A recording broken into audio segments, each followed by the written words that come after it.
Good idea. Okay. It's locked. Rotate device. I want you to be vertical. What? That's retarded. Because it's mobile. Alright, maybe I will have to get my expensive tripod. Are we going to be able to hear anybody? Oh, they don't need to hear anybody. He's the smart one here. Yeah, I know we were sideways. Try to figure out how to undo that. Who we got in here? I see multiple people. Welcome to the loudest live stream in the world. It'll quiet down here momentarily. Here, hold that for a sec. I'll go get the tripod. If you hear swearing in the background, it's not me.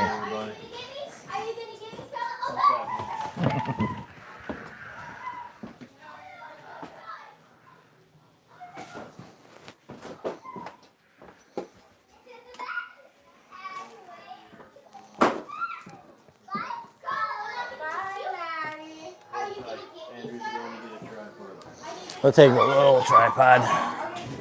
And we can... Jesus. There we go. Only the best production quality. Hell yeah. It is an iPhone 15 Pro. At least it's Pro. Alright. Oh, this thing sucks. Alright. Alright. Rock and roll. That's going to snap out. I have to take the case off. Well, we got 9 people. What's up, guys? Just watching the magic happen. This kid screaming and me trying to figure out this. The plan was to do it on the laptop, but the laptop wasn't working. All right. Hey, that's looking good. There we go. All right. All right, we can go like that. All right. Good evening, Uncle Guns. What's up? Javier, what's up, man? I got quiet. Yeah, I know. So Evan is with Radio Made Easy. If you don't know Evan, you're wrong. If you have not taken Zero to Hero, you're wrong. If you're not signed up for Tactical Radio Operator in Florida this coming weekend, you're wrong. And it doesn't matter where you live. So starting with Max, Max is wrong. He also likes the wrong color camouflage, which is multicam gay tropic or something like that. Yeah. Tropic is kind of Floridian. Yeah, and I refuse to wear it. Yeah. Well, I wish the screen would stop doing that. That's lame. Yeah. Yeah, we just finished up Zero to Hero here in Salt Springs, Ocala area, and Tactical Radio Operator. We're doing our first run on Saturday. Mm-hmm. Max says we need to get together and cuddle. I'm pretty sure the Westboro Baptist Church would gain like 100 members right now if that happened, so we're not going to do that. Yeah. If you guys have any comms questions, I'll pretend to know what I'm talking about and help you out. He does a pretty good job. I like the class he had today, 2 tactical response alumni, and then the other dude, well, who is he? He did something with someone, right? Probably something with someone. He's a firefighter. Well, you guys are failing to comment, which we need your comments. I'll go ahead and talk about this cool thing I got. Roscoe. All right, I'll do a video talking about the Night Operations Summit. But one of the cool things about going to Night Operations Summit is that you can win stuff. So I've won a Roscoe barrel. It is the Green Line tactical barrel, a 13.9 inch barrel. So I can pin and weld a flash hider and make it a legal 16. It's got a heavier profile at the back. So when you're mounting lights and lasers and stuff on it, it kind of balances the gun better. So I'm really excited about this. I ordered a bunch of stuff for this to make it a complete rifle. Don Edwards is going to help me build it. And I, for the first time, am actually really excited about an AR-15 from South Carolina. If you're in South Carolina, you're close to me. Yeah, you come down here, bud. Come down here this week. Please tell me about the new radios you have been showing on your socials. Oh, okay. Yeah, you've probably seen we've been working with the DMR 6X2 Pro. It's made by BTEC. It's a clone of the Anytone 878, which is a pretty popular radio. So we have a package on our site for it now. It's a DMR radio, so if you're into all the cool digital stuff, it'll do digital voice and analog. It'll do text messaging. It'll do encryption. Lots of neat stuff. Pretty affordable radio for that purpose, and it'll do all the stuff that everybody wants to do. So everyone's been asking me to have some sort of digital offering, and that's what we went with. I kind of picked apart all the options, and that's my favorite for price, value. So you can see that radiomadeeasy.com. There's a DMR 6X2 package on there. Programming a DMR radio is kind of a nightmare, so I take care of that for you. That's part of what comes with any radio you buy from me, is it comes fully programmed. You probably need to buy more than one if you're intending on, using any of that digital stuff, if you don't have friends that use digital. So you can check that out. It's a cool radio. I don't have one here with me at the moment, but I've been pretty happy with them and using them amongst ourselves with the family, and got a few customers in their hands now. Pretty fun. Just listening, shoveling snow in Iowa right now. That's awesome. There's no snow here. We don't have any snow. I grew up in Minnesota, so I know what that feels like. And honestly, for everyone who complains about snow, if you have a truck, it's not that big of a deal. A truck and like John here, a truck and a shovel, you're fine. I used to like to, when it would be a blizzard out, I would go outside and drive because the truck could handle it and there'd be no one on the road. So it was like fun. It was like there were no rules and you can't really, you could get in an accident if you're stupid, but really you can just go kind of have fun. Yeah, we went to the Outer Banks a couple weeks ago, and where's the Outer Banks? On the North Carolina coast. Mm-hmm. And driving on that sand it's pretty similar to snow. It's just powdery. Keep your momentum going and don't stop or you'll get stuck. Real quick, you might lose me for a second. I'm just adjusting a thing. But I want you guys to comment if you are brand new to radios so we can generate some better questions. Okay, how do I get my settings to make it stop timing out like that? Oh. Do you understand iPhones at all? Thank God, no. Okay. Well, I guess we're just going to have to tap the screen every now and then.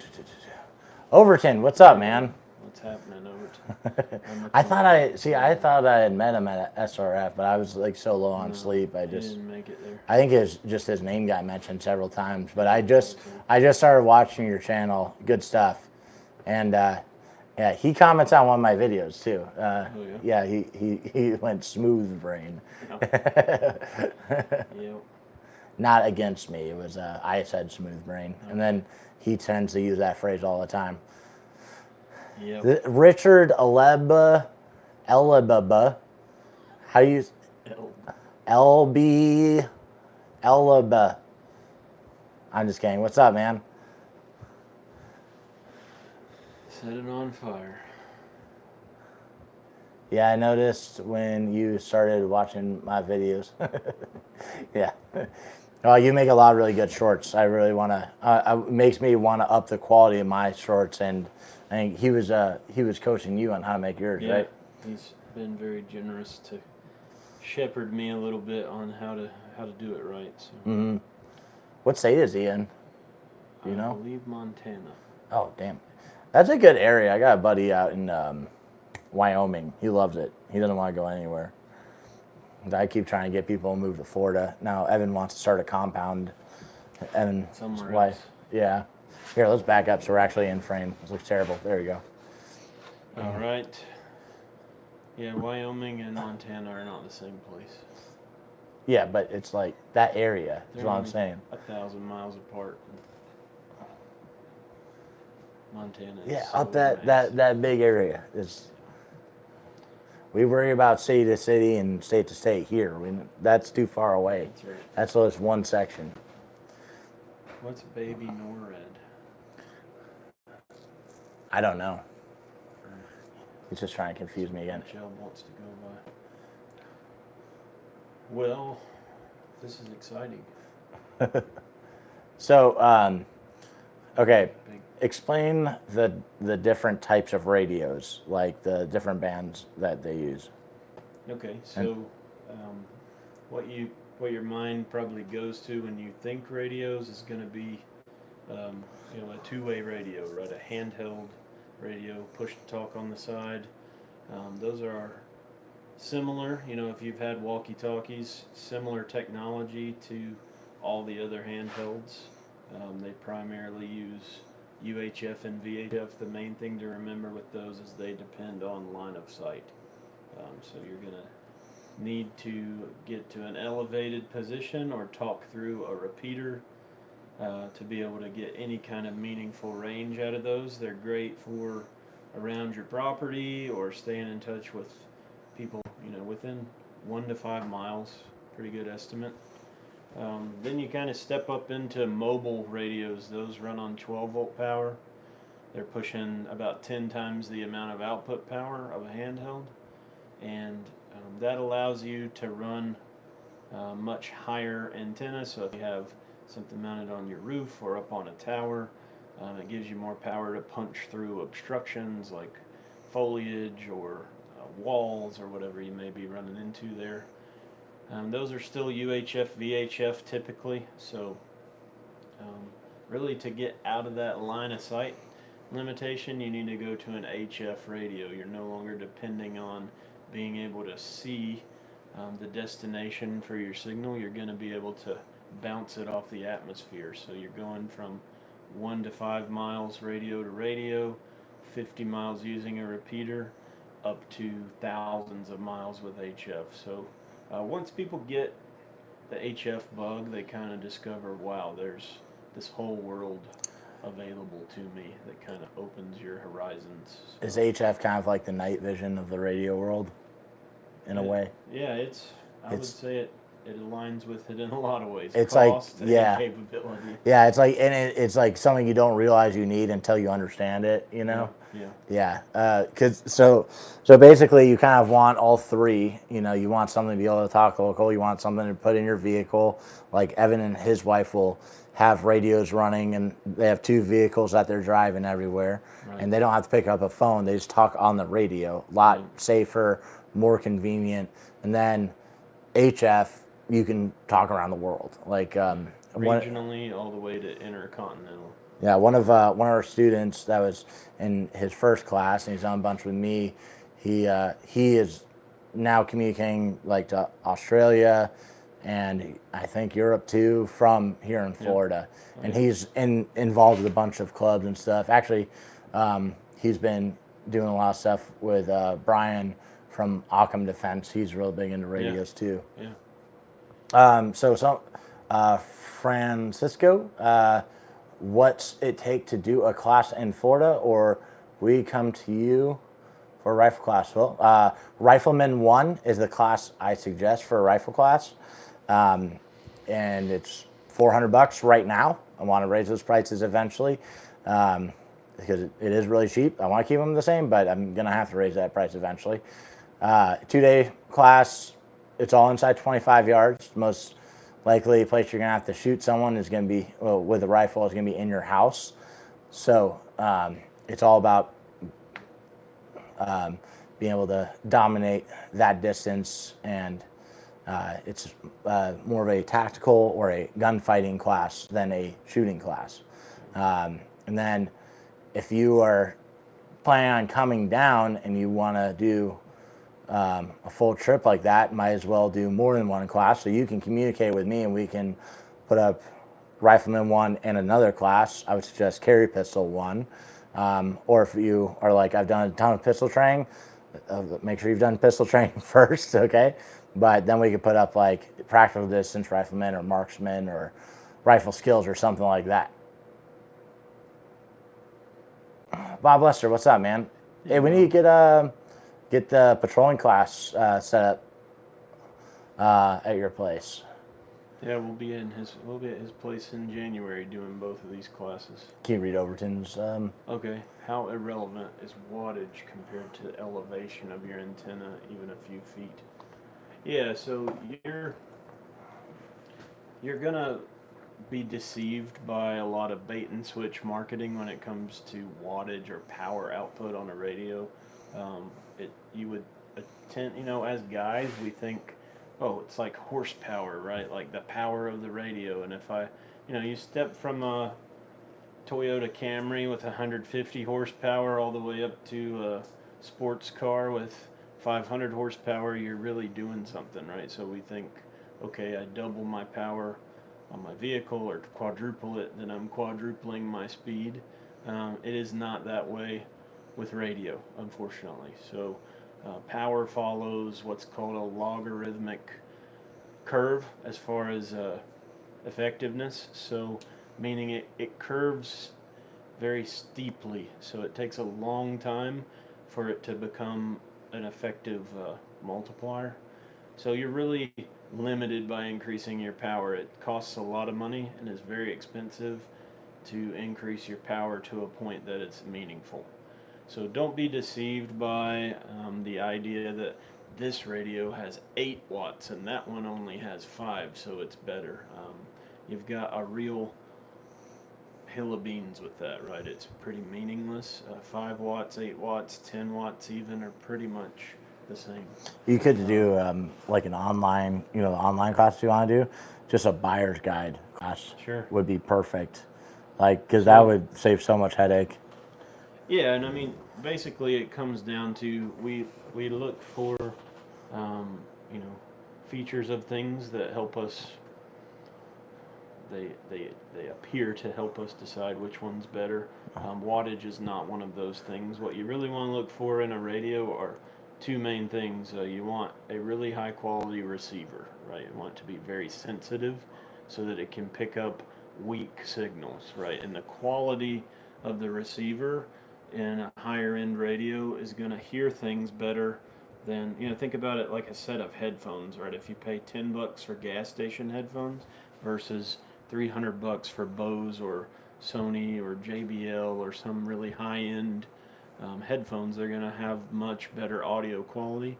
Radio's no exception. There's a place to put your money, and then antenna is the thing that does the transmitting and receiving, right? So it needs to be perfect. It needs to be high quality. You want to, if it's on the radio, the antenna I sell primarily is a super elastic signal stick. It's the best handheld antenna, and if you're setting something up on a building or on a vehicle, you got other options. But the big thing that is going to help you in UHF, VHF territory is height. There's a common phrase, height makes might. The higher you are, the more you can see of the horizon. So, a common man-size height of 6 feet, you've got 5 to 7 miles of horizon. If you move up to 25 feet, you might extend that to 10 or 12 miles of horizon, and up it goes. So the higher you can get, the better, and that's really where you want to put your money, is elevating your antenna, having a high-quality antenna, and having a really high-quality receiver. Yeah, how does this work on the flat Earth? It doesn't. No, it bounces off the firmament. We were just talking. I should do an illustrated guide of radio on the flat Earth. It would never hit the horizon. On that subject, my wife Ashley, she makes soap for a flat Earth website, and I'm so jealous because I'm the guy who spends the most time out of anyone I know watching conspiracy theory stuff. And I'm like, I don't believe in the flat Earth, but I wouldn't be as shocked as most people if I found out it was flat. I don't believe in you either, Andrew. Okay. You want to read that one or? Oh, okay. Night vision, HF, like Brazilian Jiu-Jitsu. Mm-hmm. Day one experience with it. oh, I'm a helpless little baby. Yeah.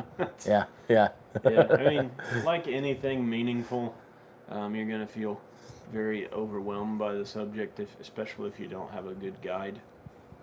I can help you not feel so overwhelmed, but it's still a lot of material. It requires a lot of practice. Austin, what's up, man? Are you going to be at Tactical Radio Operator? Do you know if he is? I don't think so, but he should be. Yeah, you should be. He's an alumni of Zero. I've actually been wanting to message you, Austin. He's got the best mullet that I've seen lately. Fuck yeah. His family's really cool too. His sister's been to Carry Pistol 1, and his dad did the shotgun class. Oh, cool. I really like them. A good group of people. Wattage equals horsepower, elevation equals torque. Wattage would be more like your tire choice.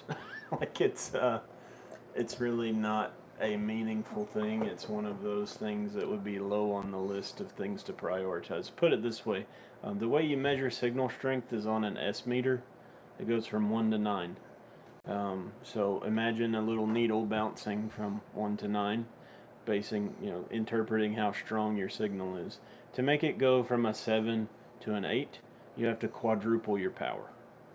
So to move one notch, a 10% notch, it's not a percentage, but to bump it up just from a 7 to an 8, you need to quadruple your power, meaning if you have a 5-watt radio, it needs to go to 20 watts just to get a 1-point bump on the S meter. You can't hear that difference, right? So you quadruple your power, sounds the same. So that means you need to 10x your power, right, to have any meaningful difference. That means go from a handheld to a mobile.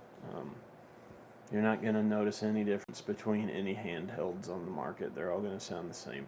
That's a video you should do too, right there. Yeah. Francisco, he is a tactical response alumni, fighting pistol and fighting rifle. I've liked the stuff you've been putting out. 400 is definitely a good price. Thank you, sir. Yeah, okay, good. If you've done fighting rifle, you'll still love Rifleman 1. And you've done fighting pistol, you'll still love Carry Pistol 1. Not the same class. You can ask Austin, who's on here, or Austin, just go ahead, type a thing. Because he's done pretty much all my pistol classes, and almost all of tactical responses too. So I would say if you want to do rifle specific stuff, like I said, you still want to do my pistol stuff too, and you can do Carry Pistol 1 one-handed since you've done fighting pistol. But I would say you'll like for rifle stuff doing Rifleman 1 and then Marksman. And if you can work in a third, then Practical Distance Rifleman. Just want to work in, email or text with the phone number on the website, and we can schedule it up because I have to reserve the instructor range for those other 2 classes. Uncle Guns, I'm an average walkie-talkie user. I am clueless on ham. This class is in my top 3 must-have next. Yeah, so something I've been, I kind of go over different lists of things we need to do and what is important. And so my training list is basically something like trifecta first, get you off the ground. It'll make you very survivable in most emergencies. So you need a pistol class, a medical class, a force on force class. If you do that, you're better trained than 98% of gun owners. And then after that, I would say a low light class because it gets dark, then a radio class, then a rifle class. Because, you can figure out how to shoot a rifle and how to work it and all that, and all the tactics you learn with a pistol apply with a rifle also. But radio communication is extremely undervalued thing, and it's kind of at one point we were all I own a gun. Hey, you should own a gun. And then we're I carry a gun. Hey, you should carry your gun. And we're hey, we should take training, And now it's at the point where it's we got the gun, we got the medical, we got the force on force, the good training and experience. One of those next things that needs to come with that is the capability of radio communication. One of the things I love about Evan is how he explains the freedom and independence that it gives you having that capability.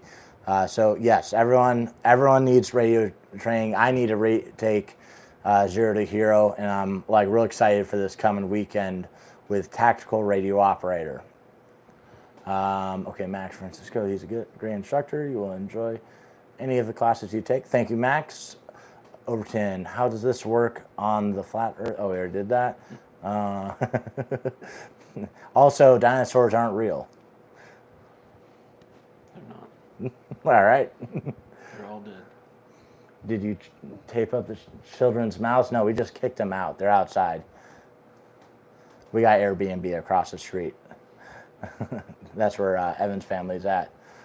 I wish conspiracies were that interesting. They are. There's a lot of really interesting ones when you get into it. Even more interesting if you don't think critically and you just allow yourself to get really big. I don't know, dude. Like, I'm at the point where I'm like, CIA did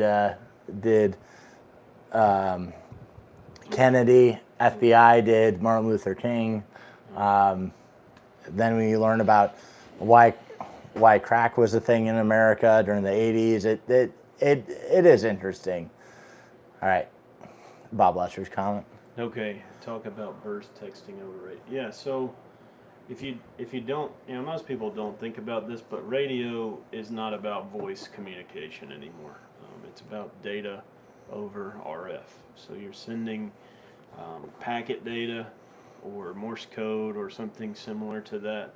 If you've ever heard a fax machine running over a phone line or a dial-up modem, those sounds, that's data running over audio transmission. You can use that same technology to send data over radio.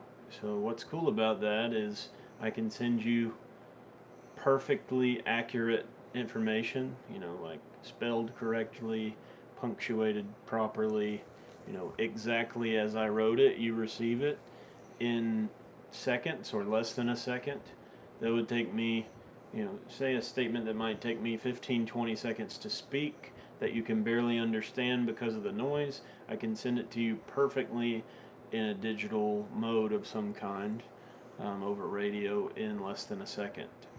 I can also have that receiving asynchronously, right? So the reason we love text messaging, right, is because I don't have to answer the phone when you message me. I can get to it when I get to it. You can do that over radio now. You can have an Android tablet hooked to a Baofeng in your kitchen, have it always listening for incoming text messages, and they'll be displayed when you go check it. And so that stuff, not a lot of people are teaching folks about that, but if you're thinking about practical use of radio, that's a big one, right? And if you're trying to not be intercepted or be heard by other people that happen to have cheap radios, there's an economical way to overcome that. It's really cool. So we'll teach you all the ins and outs of how to make that work, but voice communication over analog FM radios is kind of going by the wayside as far as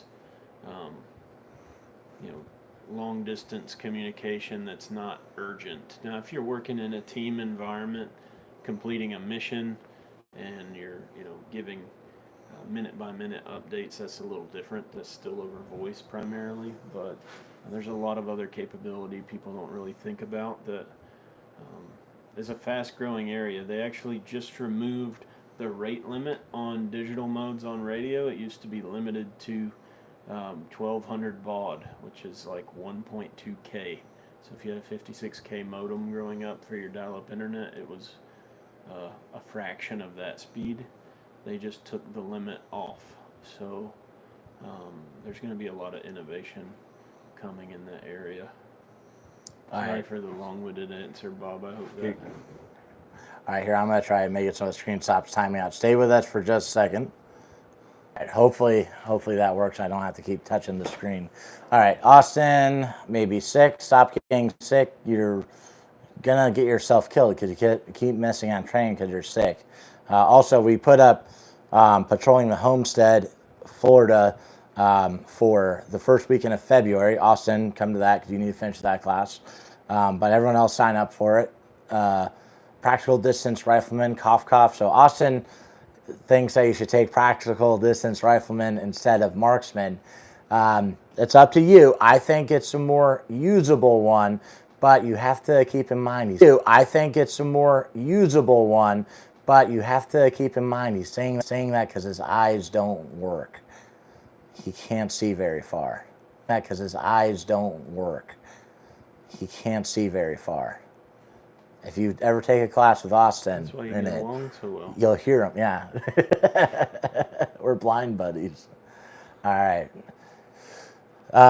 Francisco, classes are held at Aries Training Facility in Leesburg, Florida. You can come crash with me. Just text me. And if you're bringing your whole family, there's an Airbnb right across the street from my place. That's where Evan's family's staying right now. Overton, go ahead. I think that one's for you.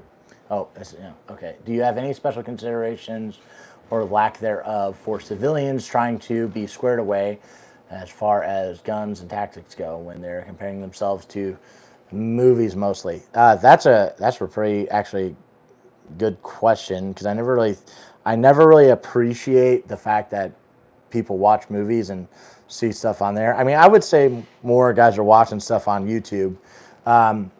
I would say, all right, so I'm gonna hit this one first, and then I'll probably go trail off a little bit more. The way I look at it, I want to be better with my pistol than the next guy is with his AR-15. So being able to shoot further, faster, more accurately. Okay, and then I want to be better with my AR-15 than the next guy is with a sniper rifle, right? Like being able to, like when I see a dude with basically a sniper rifle, it's a deer rifle, and he's missing at 200, 300, and 400 yards on, a 12 by 20 inch steel, and I'm ringing that with a red dot or iron sights on an AR-15. Like that's like what I'm going for. Then can I do that one-handed? And you can, except I haven't done a one-handed hit at 400. I've tried. And then I want to be better with a pump action shotgun than the next guy is with a semi-auto shotgun.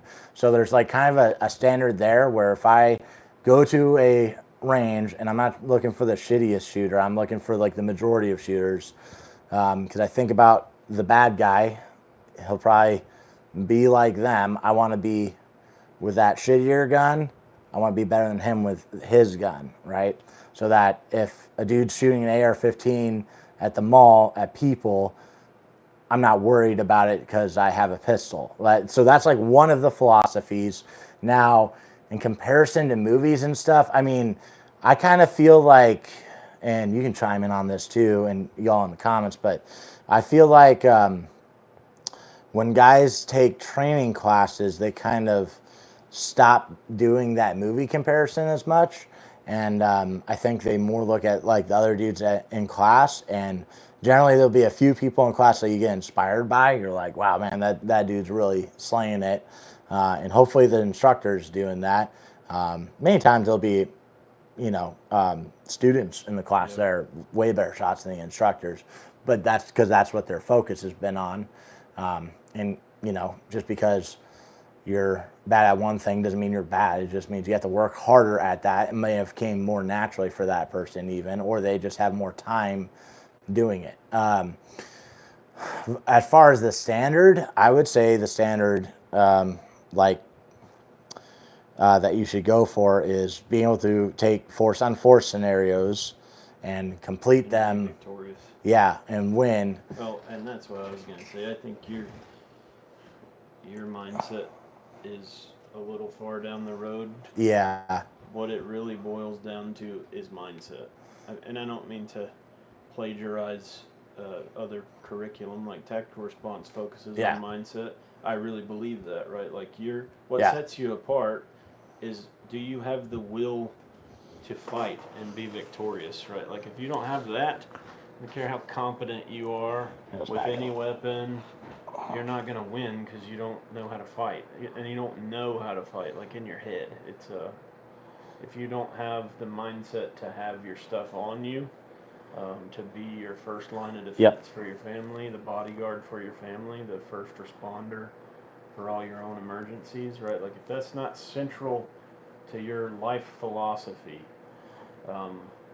that's That's got to be there. That's what I was actually going to say is like... before any of the weapons competence. Yeah, well, like a good comparison, you know, not so much to movies, but like, you know, I've met special operations dudes, like former special forces guys, don't carry their gun.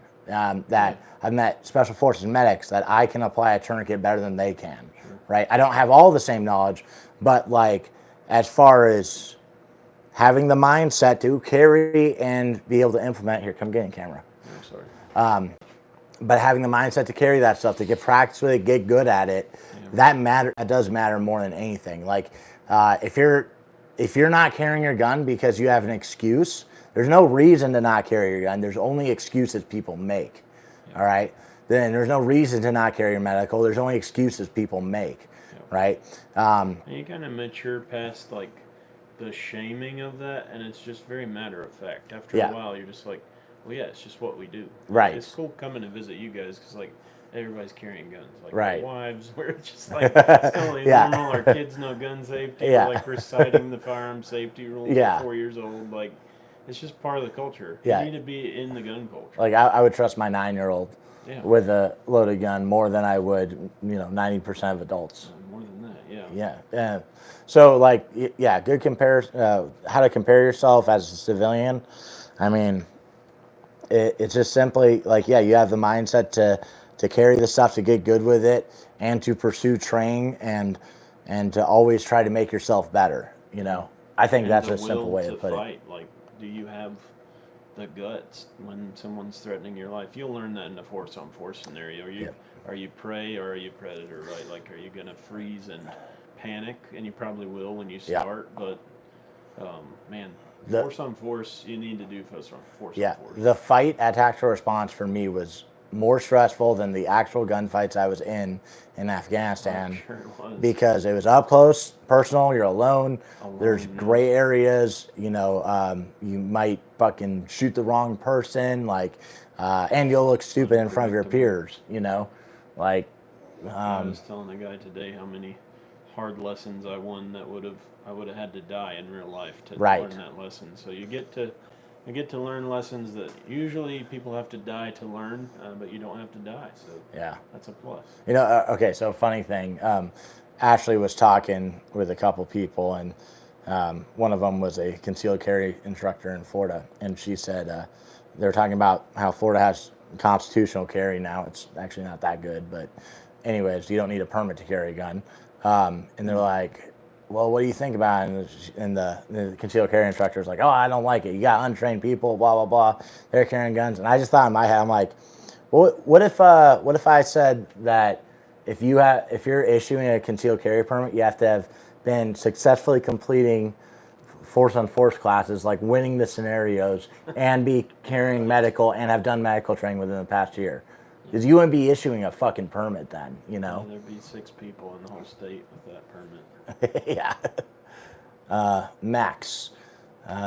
Those aren't conspiracies. They are just not quite completely proven. History at this point, in my opinion, agreed. So, Andrew, let's talk about real conspiracies, like woodland being the best camo pattern. Yes, it is the best camo pattern. Thank you, Max. Overton, I don't think there is a way to over mobile. He's talking about radio stuff. You want to take that? No, he's talking about your phone timing out. Oh. Just keep rolling. Okay. Just 3 of us. Yeah, he's probably better at live streams than me. I haven't done one forever. Austin says you should take both practical distance rifleman and marksman. I agree. It's probably just 3 of us. Yeah, man, just message me. Fabio, hello from Central Florida. Have you guys seen the radio scene from the movie Dead Man on Campus? Or Campos? I don't know what that word is. It's probably Campus. I don't know. His name is Navarez. He might be Campos. Okay. Fucking hilarious. I hope you guys had a good holiday with loved ones. Man, I seen a movie recently where the radios did not make sense. I think they're like in a tunnel or something. Like it's just like that's not gonna work. That's one thing we do in class is kind of unpack 3 or 4 movies and show what's realistic, what's not, just for fun. That would be good YouTube shorts too. Yeah. Just show a radio scene and be like, this doesn't work and this is why, you know? Like Rambo in a cave. Radios don't work through the earth, through caves. Chuck Peoples, what's up, man? God's plaid. A bunch of people saying, how are you? Various different camos God's plaid. How do you decide which? Maybe it's a different God. I don't know. I told Ashley, don't ever buy me anything plaid. And I'm like, it's not me, you know? Like, every time I've ever worn plaid, I felt weird about it. Why? It just doesn't feel like something I would wear, you know? Someone in plaid do something mean to you? No. And I don't get upset seeing people in plaid. It just feels weird when I wear it, you know? Yeah. It'd be like, do you ever wear... No. And I'm really bad at it. My axe sucks. I'll blame that. It's a husky. Ew. Right. The camo guys, what's the best snow or winter camo? There's really only one, right? Well, there's multicam Alpine is really cool. I think, with that question, you'd also want to judge what kind of snow are you in, as in... like what kind of environment? Because there's many different kinds of deserts. The reason why you watch Uniform History, that YouTube channel is really cool. But the reason why they went away from chocolate chip camo so fast is because that was made for the desert in America. Really good there, not good in the Middle East. So that's why they went to 3-color desert. And then well, all snow's the same color. Yeah, but there's super thick snow that's like if everything was straight up white, right, you'd want to wear something straight up white. Sure. If where I was at I did training on the base of Mount Fuji, and so we were in the woods, so we wore white stuff, but really you can mix in some other colors in there or some sort of pattern. And even then, you could even look at some of the stuff that they make for hunters, like Realtree and Realtree snow. So I would just kind of look at your environment that you would... watch the movie Wind River and do whatever that guy does. Oh, dude, that's such a good movie. Such a good one. Okay, yeah. There's mindset in that movie. Yeah, okay, so I want to do a YouTube series, and Overton, steal this idea, because you would do a good job on this. But I wanted to do a YouTube series on mindset movies. So Hotel Rwanda would be a good one. I don't know that one. Oh, dude, you gotta watch Hotel Rwanda. But Wind River... I immediately think of also that movie where the guy hires a prostitute to go on a date for his birthday, and then end up falling in love and going on this road trip together. I can't remember the name of it, but they steal a bunch of money from her pimp, and they come to kill her, and she just fights and fights and fights and does not give up. You know what I'm talking about? No. There wasn't a drum roll in the beginning of the movie, right? It's not Kevin Bacon, but it's a guy that kind of looks like Kevin Bacon. I'm not sure, but... Max probably knows the movie I'm talking about. Anyways, watch Wind River, okay? Watch it. Do not watch it with a woman who has been sexually assaulted in any way ever. There's a rape scene in it. Don't watch it with a woman who's a victim of sexual assault, but watch that movie. It's really good. What am I thinking of? I'm going to look it up. Okay. Multicam Tropic, painted white. Gay! That might work, though. You just have to paint all of it white, so there's no Multicam Tropic. Yep, I am buying on some... You're buying me some plaid. I won't wear it. It's just going to sit there. It's something romance. My wife nailed it, saying plaid in earth colors is camo in disguise. That is true. John, yeah, I'm rocking Realtree. Realtree like winter camo? Yeah, I mean, honestly, it's not a bad idea. I saw some documentaries of Army sniper schools, and they were wearing Realtree shirts underneath everything. It makes sense. It's a picture of what you're in, Wind River's a good movie, yeah. True Romance. I've only seen that one famous scene. That's the movie I was talking about. Yeah. About the what are they called? The Moors. Oh, I don't know about that. I just know the woman is like fighting for her life, and it's inspiring. Like she just will not give up. She keeps finding things to hit the guy with, and just going and going. So that's what my mind goes to when you think about what sets people apart. Like, Yeah. do you have that, or are you just bait, Right. or are you just prey? Right. Like, and I don't know how the heck you flip that switch in someone's head, but I think force on force helps. Yeah. Because I think you have to get over that mindset that someone else is going to come do the dirty work when I get in trouble, and realize it's up to you. Right. Here, come get in camera. Keep this. That's your face. Keep it on the screen. I see my face. Yeah. So, Hotel Rwanda. What's going on in that movie? What's it about? You know about the Rwanda genocide? I can't keep up with all the genocides. Okay, really brutal one. And I had posted a while ago. You can look it up. Jocko Willink reads out of a book of a first-person description of the genocide. Okay. And that podcast he did, reading from that book, is really a really good one for mindset too, because it's basically like, hey, this happened while we were alive. Yeah. Okay, and it was just one group of people said, fuck this other group of people, and they hacked them to death with machetes, raped everyone. It was brutal. The movie Hotel Rwanda isn't that graphic in it, but you can feel the stress that these people were going through. So, like, that's one of the things of the mindset movies theme I want to do is, like, recognizing the evil in the world. Like, Wind River isn't a true story, from my knowledge at least, but it's like it possible. Could easily be. Yeah, it's a possible thing that could happen. And so it's like something that will happen in my classes too. We'll go to that dark place. We'll talk about, things, realities that we are facing, and the reason why we're there to train, the reason why we both have guns on our bodies right now, I think something that helps me that is sad, but it's when real evil affects your life for the first time, like when someone that is truly trying to harm you, we have the luxury of a lot of us never really experience that, right? We might get bullied or spoken meanly to, but like no one evil has approached you in life, and once that happens, you can't really go back from that. Like you either become very fearful and anxious, or you realize I got to step up. But that was my turning point when evil people tried to do harm to me. I said enough. So that definitely, and that wasn't physical. It was actually psychological, emotional evil. But once you see that, and you're like, holy crap, there are people that don't have a conscience. I have to be prepared for this. Like there could be more of them.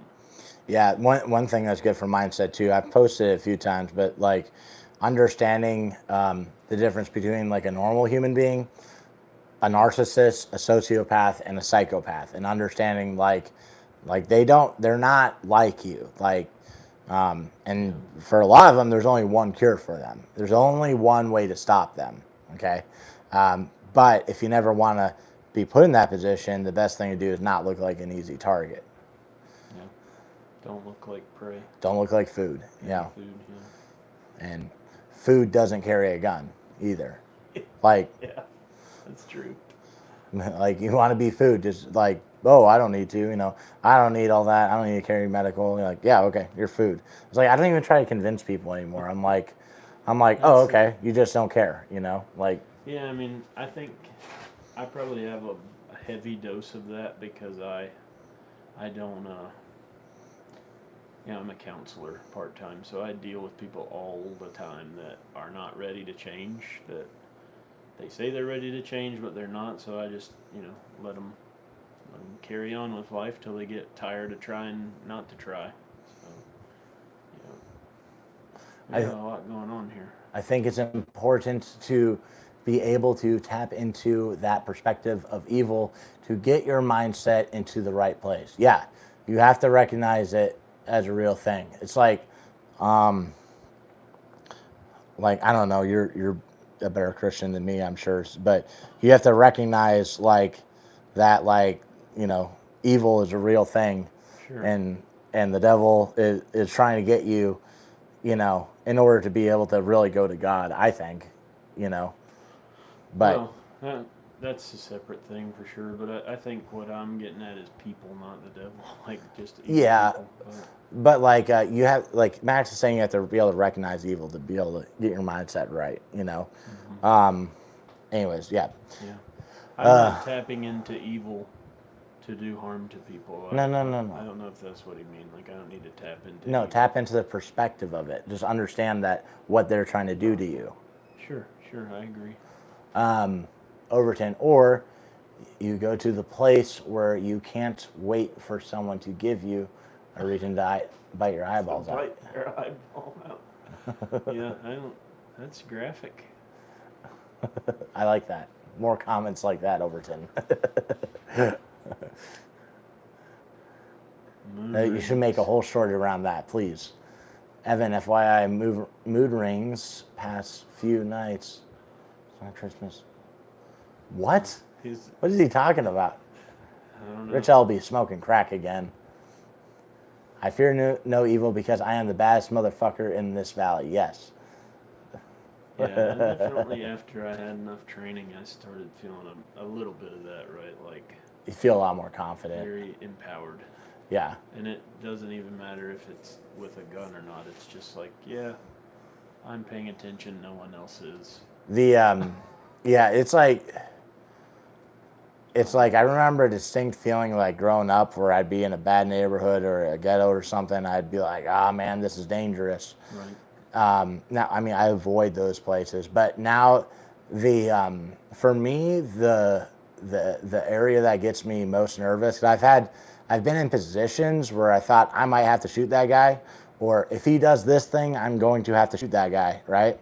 And it was just that line in the sand, but I wasn't nervous there because I just like understood the plan and I was confident in the plan and my abilities. The places that make me most nervous is where it's like more of an unknown situation, and you're like this, you know, because it's like if it's already here and that line's right there, like I feel more okay. But if it's down here and it could go any which way and I could look like the bad guy in this situation, like that to me is worse. Like I don't drink in public anymore. I don't get stupid, you know, I don't cause problems when I drink. However, I don't want to look like the bad guy, look like the problem because I've been drinking. And it's easy to perceive that guy, the drunk guy, as that. And I've had it where, you know, going to concerts or whatever and drinking, I've like, you know, like there was a dude at one show just started punching women in the back of the head. And I like shoved them and I'm like, get the fuck out of here or I'm going to beat your ass, blah, blah, blah. And then they came and kicked me out, you know. So I'm like, it's better just to not drink in public at all, you know. Yeah. And plus the other thing is, like, I wanted to beat that guy's ass, but because I had been drinking, I was like, I'm not 100% sure that was the right guy. But then afterwards, Ashley was like, no, I saw that too. That was the right guy. And I was like, okay. But, you know, so that's the other thing, like, you know. Imagine getting in a fight with the wrong person because you've been drinking. That'd be stupid. There's also that shift when you become a parent where you're like, oh yeah, oh, that's someone else's problem now. I got to go home to my family. Yeah. Like somebody I might have tried to intervene with. It's like, no, you can have that. I'm gonna go home. Yeah. Okay. So the first drinking in public thing like that was we went bar hopping in Minneapolis, and then we were chain smoking, and I was arguing with my high school friend about how he's a filthy communist and needs to just get a better job and stop complaining that he doesn't have enough money. He's like, no, I don't want to do that. And I'm like, well, then just starve. Anyways, so in the midst of all that, I'm wearing just jeans and underwear, but no shoes, no shirt. And it's winter in Minnesota, and I hear this woman like, let me go. And this dude's like, shut the fuck up, bitch. And I go and I look, and I'm like, damn, this is really happening. And there's this dude dragging this chick down the alley, beating the shit out of her. And I'm like, I don't know if I can take that dude sober, you know. And I'm like, I could grab my AK-47 out of my vehicle right now, but that's probably not a good idea either. And I'm like, well, you know, I have a daughter, I'm divorced, I don't want her to only be raised by her mom, and all these things went through my head, which I should have had sorted out beforehand. But then I just went, hey, let her go or I'm going to call the cops. And I went, hey, let her go right now or I'm going to call the cops. Keep smacking her. I call the cops. And cops got there in 2 minutes. But it turns out she's a crackhead. That's literally a crack house. She gets her ass beat every week, but normally no one calls the cops. And I'm like, yeah, dude, like, there's no point in me going to jail or to the hospital. Prison. Or prison, or dying for her when she gets her ass beat every week, So, and I was a good witness. That's an option, You also have unless you've seen the entire situation, you have no clue what's really going on. Right, that's a big minefield to walk through. It would suck to shoot someone and kill them because they killed someone else, to find out that they were killing like their a pedophile that abused their child. Had some force scenarios like the role played for where it was a bait and switch. The child or the female that you would assume is the victim is actually the aggressor, and if you don't know the full story, because a lot of the problems that you'll encounter where you'd be a third party to, it's just two groups of shitheads. That's the majority of gun violence statistics and stuff. It's just idiots killing each other, Victimless gunfight. Which you need to get out of the way and just let Darwin smile a little bit sometimes. All right, I should read these. Okay, over 10. So radios. Carry a pack of smokes in the ghetto. That's a good idea. Too bad the faggot at ATF said we can't. We can't buy those. Okay, hang on. There's more stuff here. My grandma watches this. Your grandma ain't gonna watch it. If you're watching this, Mama, I'm sorry for his foul mouth. There you go. Shift the blame to me. It is me. Okay, where are we at? I think you're past all that. Place. Mood rings. Biting eyeballs out. Fear no evil. All right. Moon, not marine. Mood rings. What? Rich, we don't know, man. I owe Rich some radios. Rich, I'll get you some radios soon, but I'm sorry. He owes me some fancy knives because he knows people with fancy knives. Oh, yeah. Spent 5 years walking around Vegas with the homeless, just swapping stories with crazies. That's some good training. Yeah. Like psych ward. Or don't go to Vegas ever. Except, I don't know, are you going to SHOT Show, Overton? I'm considering going one year, although I don't really want to. I don't think he goes places. No. That could make sense. I don't know which channel that well, but that does kind of make sense. Carry a pack of smokes in ghettos. Oh, a pack of cigarettes. That's a good idea. I've heard that from Ed Calderon and stuff. Use them for bartering and persuading people. Here's a smoke. Yeah, that's a good idea, actually. I know I'm very mean when I don't have nicotine. The reason you have problems at bars is that knife that you try to get people to open and you hoodwink them into buying you a beer. That's why they want to create problems, because you piss them off with that knife. What knife? What are you talking about? He has this knife that you can't figure out how to open. It's like this custom, one-of-a-kind knife that doesn't, it's a bar trick where he's like, here, if you can open it, I'll buy you a beer or something like that. That's why people want to beat him up. The man just wants a beer, that's all. Man, I don't go to bars anymore. I don't create problems, except with my knife. Just kidding. I thought he literally said it. No. I was like, what? That's like my new thing, that I just misquote people's comments. People create problems with me every time I don't get it. Yeah, bars suck. I tell my daughter, I'm like fucking losers go to bars. Don't go to the bar. It's full of idiots who are Definitely drinking. where you want to meet your spouse. Right, yeah. Don't go to stupid places. Don't go with stupid people. And most importantly, don't go stupid places with stupid people. And then I'll add to that, to do stupid things. Heard that somewhere. Exactly. I only drink with friends in places I'm not leaving with a sober person present. Rules are there for a reason. Yeah. Yeah, that's a good way. Underwear over the jeans? No, I'm not a goddamn superhero, obviously, with that story. They were under the jeans, sir. Why are you asking about my underwear, you creepy old fuck? Your mood ring and your underwear. What's up, guys? Sorry for the late join. No problem. Good to have you, sir. I know that name, Jay Ladsman, but I do why. too. I think he's ordered stuff from me. Okay. Andrew, invite me on this live feed. I'm not that good at it, and we just literally that second reached the 1 hour mark. We're gonna get off here soon. Oh fuck! You're telling me. Last fight, I broke up outside of the gas station. Both idiots walked away. I got a ticket. Yeah, bro. Just let Darwin handle that one. As long as no bystanders are getting hurt, you know. Like, that might just be a hard lesson they have to learn. It's kind of why I'm, like, okay with bullying. Because, like, the kid who's the bully doesn't mean he's an awful person. I was a bully when I was a kid, and I got bullied, you know. And the kid getting bullied needs to learn how to stand up for himself. And, like, bullying, you know, doesn't have to be the same way it happens as a kid. Stuff like that also happens when you're an adult. So you need to be able to stand up for yourself, you know. I don't know. It doesn't happen as a, but it helps them the size of a grizzly. There's stuff like, okay, think about all those shitting comments you got. Sure. Okay, that's a similar thing. Actually, you know, and it's not like you should just have to take that. Sure. You know, and if someone doesn't learn how to stand up for themselves, they probably will take it. Yeah. You know, and it's just literally just standing up for yourself. That's all I'm talking about. Yeah, you know. Agree. What time of year does Old Saint Nicotine come to town?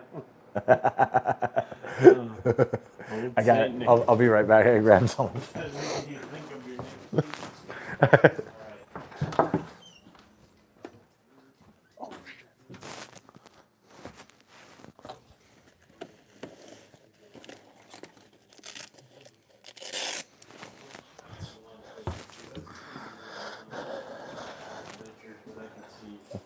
Especially if I had a place I loved.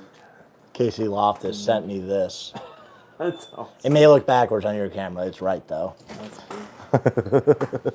Well, he said he took the sound with you, so it doesn't have my microphone. What? It must only be talking through yours. Oh, that's weird. Yeah, this one ain't working. Wait, do it again. Hello, hello. Yeah, I guess it is. Okay, my bad.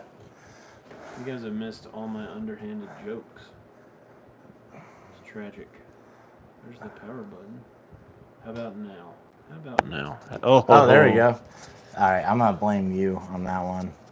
There we go. You didn't tell me to turn it on. I didn't know. You were supposed to know Now that. you guys will hear all my smart remarks under my breath. Well, I was saying I could understand kind of being done going places, but I still enjoy the adventure. But I could see getting burnout on it. Overton has lived an interesting life. Yeah? He has other people's body parts inside of him. Did he eat them? No. Well, he might have. That's not the ones I'm talking about. But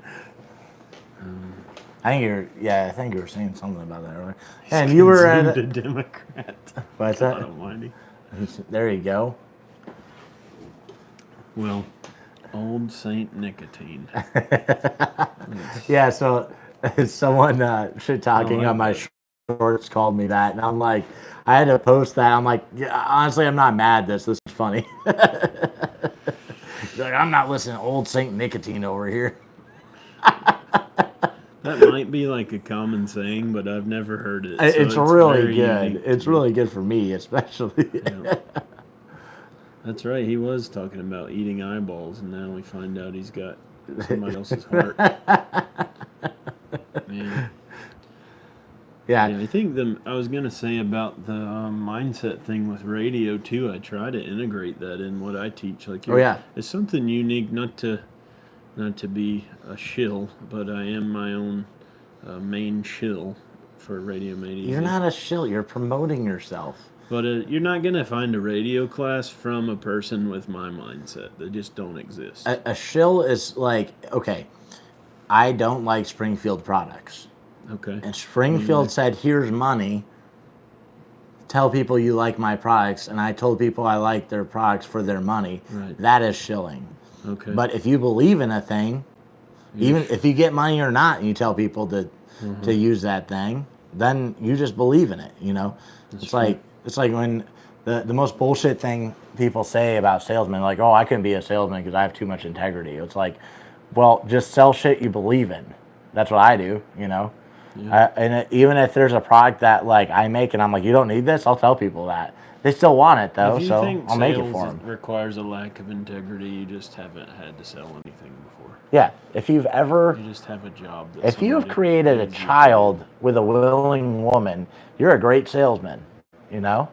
Well, depending on the caliber of woman. Yeah, that's true. Yeah. Okay, yeah, that's a very fair point. All right. I tried to keep that one PG for grandma. It's for you. Please don't stop doing lives podcast. Dana and Pierre. Dana and Pierre had a podcast? They did one about Porsches and, excuse me, Porsches, 2 syllables. If you should buy or wait, no, it wasn't even that. It was a Rolex or night vision. Which one should you have? Which one do you think you should have? Rolex or night vision? Well, if I had a Rolex, I could sell it and get like 3 sets of night vision. Possibly. I don't know how much Rolexes are worth. I'm going to go with Rolex. What if you spend that same amount of money on night vision? And, like, because think about it. You could get the helmet, the battery pack, dual tubes. The ones I want are 15 grand. The thing you put on it to see thermal with it. Right, then you could put on lasers, mauls on a couple guns. Then you could put also clip-on night vision for your SPR. Like, all that could equal a Rolex. Right. But so which one is... It's not inflation-proof like a Rolex. It's going to be obsolete in a year. Yep, that is true. Okay. I want to listen to that one. I don't have time to learn night vision right now, so I'd buy the Rolex and hold it. Okay, if you want to learn night vision, take Night Fighter with Green Line Tactical.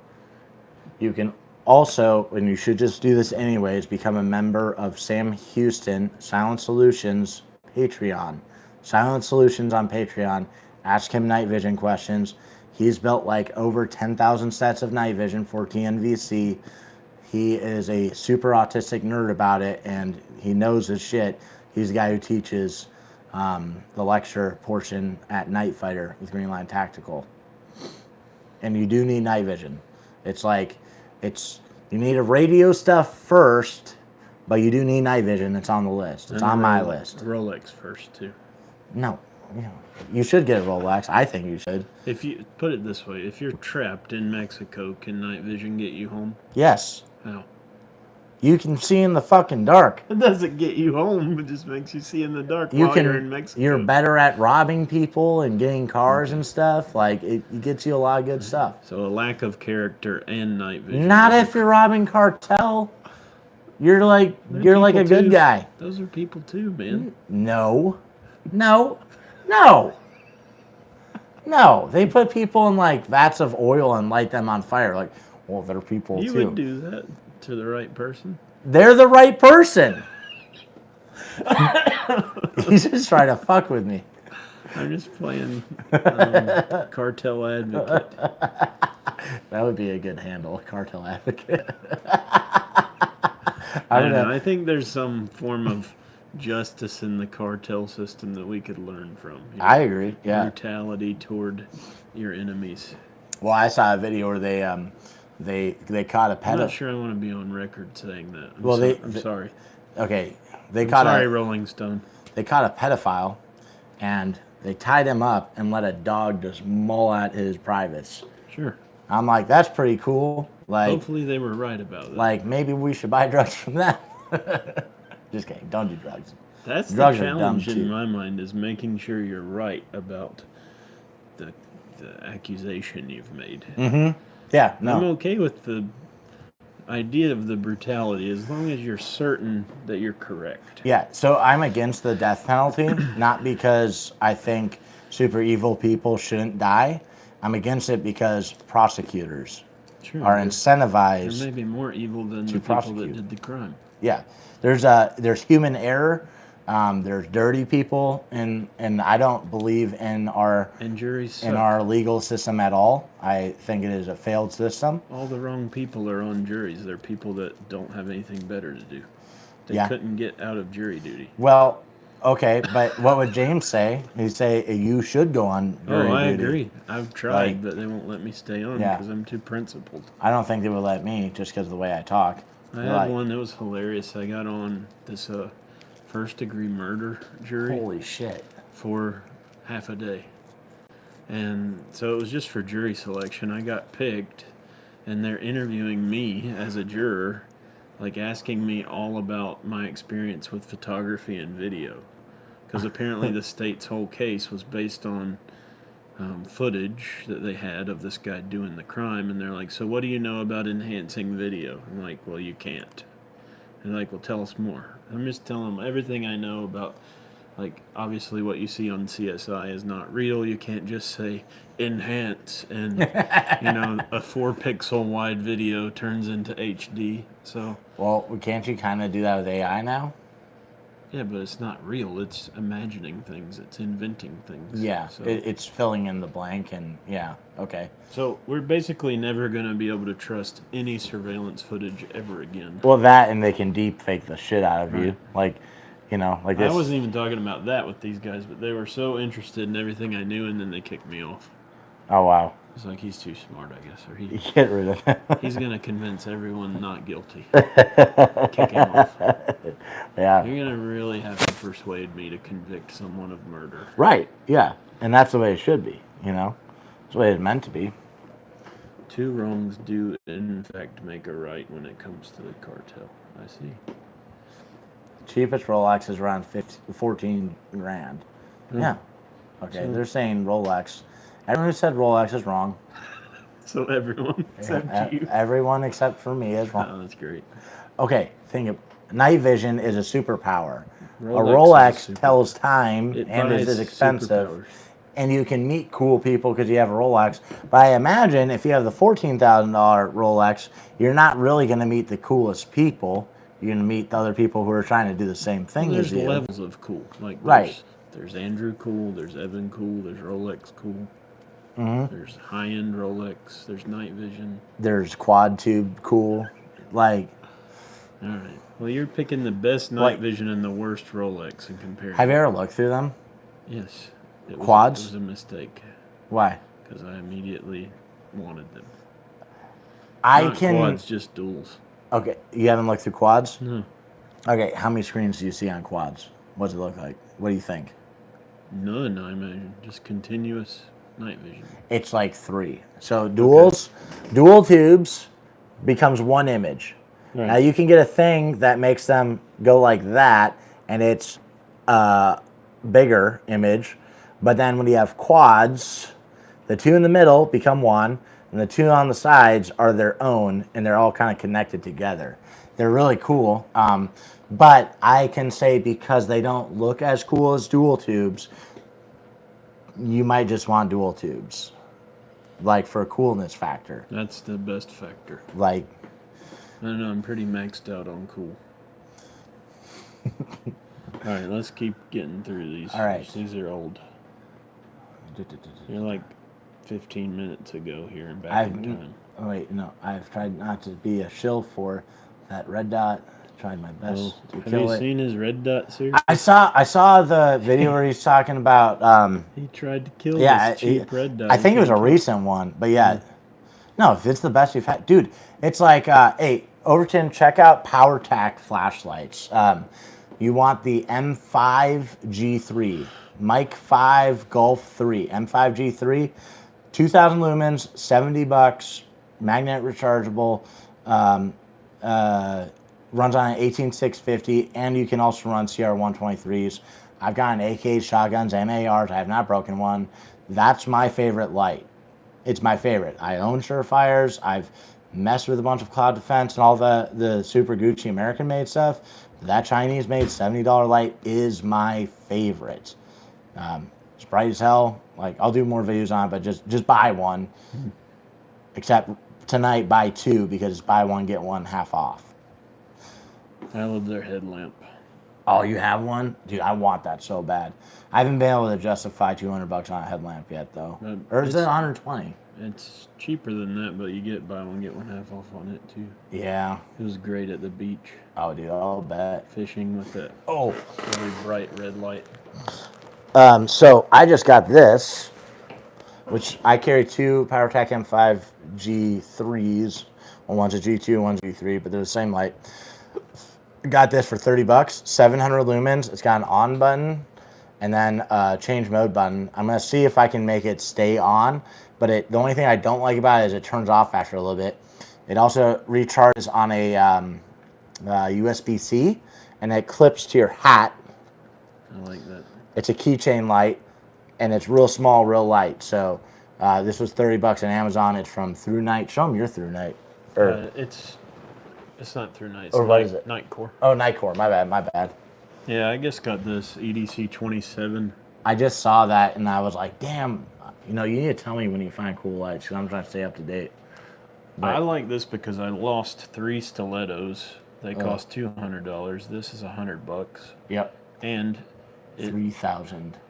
It has a 3,000 lumen mode that will just blind you. Yeah. And it's not made for this, but I can do the lanyard. Do you want my shot cord adapter on that? I don't know if that would work well, but I like this. I don't like that I can't. It's the wrong direction. I wish it would go on a hat, but it's made by that same company, and there's no way to reverse that orientation. But this is a utility light, not a fighting light. But yeah, but it's sweet. It has a tiny 15 lumen mode that will last forever, and then it goes all the way up to 3,000. So flashlights that's another geek territory. Apparently I need to start flashlights made easy also. Been trying to send Cody to Green Line. Who's Cody? Wrangler Star. Oh, okay, yeah, he should do that. He doesn't go places either. Tell him I'll come up to him and do a class there. 2 rungs. In fact, make it right. Yep.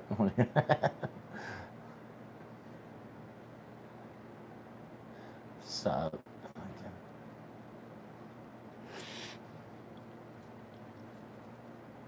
What are you laughing at? I'm yawning. Oh, okay. Because you read slow. I do read really slow. I'm really bad at it. Buy some $4 glasses instead of $3. No, the problem isn't that. The problem is I didn't get glasses till like 3rd grade. And they were teaching me a fucked up form of English called ITA before that because they thought I was just stupid. So I basically learned a fucked up version of English, and it screwed up my reading until they're like, oh, he can't see. Like, no one up until 3rd grade was like, maybe he doesn't see this well.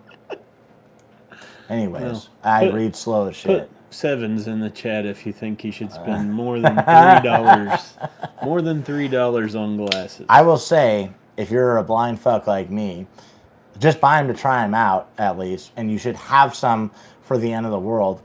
These reading glasses were $5 for $15 on Amazon, and I've just been wearing these. They're better than the prescription glasses I had. I don't care if my 2-year-old breaks them in half, because I'll go grab a brand new set. And when the end of the world comes, you won't have nice prescription glasses, but you could have 10 boxes of these. Why can't you have for nice 150 ones at the end of the bucks. world? Huh? Why can you not have nice ones at the end of the world? Because you're gonna wreck them. Why can't you just have spares? Okay, you can, sure. And I guess that's more important than having night vision too. It is. Sounds like a retarded plan to me. Hey, all right, speaking of which, I'm gonna brag myself up. I didn't mention I won this barrel in Dark Labs at. You did mention it. No, I didn't mention how. Oh. Stop interrupting me. So I won this barrel at Dark Labs at the Night Operations Summit, which Overton, go to that. Everyone, go to that. Please go to it. It's really cool. The final drill, I shot the best on, and Eric Butler bragged me up. He's like, not only did he win the final drill, he doesn't even own night vision. He had to borrow night vision and a gun to do this class. So renting gear, I won this. And I was wearing these fucking glasses. How many barrels have you won with your prescription glasses, nerd? I'm out of those. You got me beat. There we go. I'm just concerned about your eye health. What does it matter? I don't know. All I know is they get worse every time when I wear prescription glasses. Yeah. I don't think they make it more powerful than what I'm wearing now anyway, so it doesn't matter. All right. Who is Concrete Blonde? She comments on my stuff. I don't know. Do I know you personally? I have a question. I had the Romeo optic for my SIG, but I hated it. I can't use red dot at work.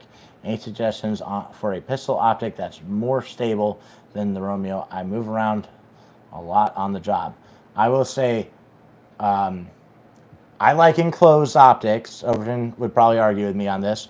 I do have a little bit of boomer brain on this, but I think enclosed is better.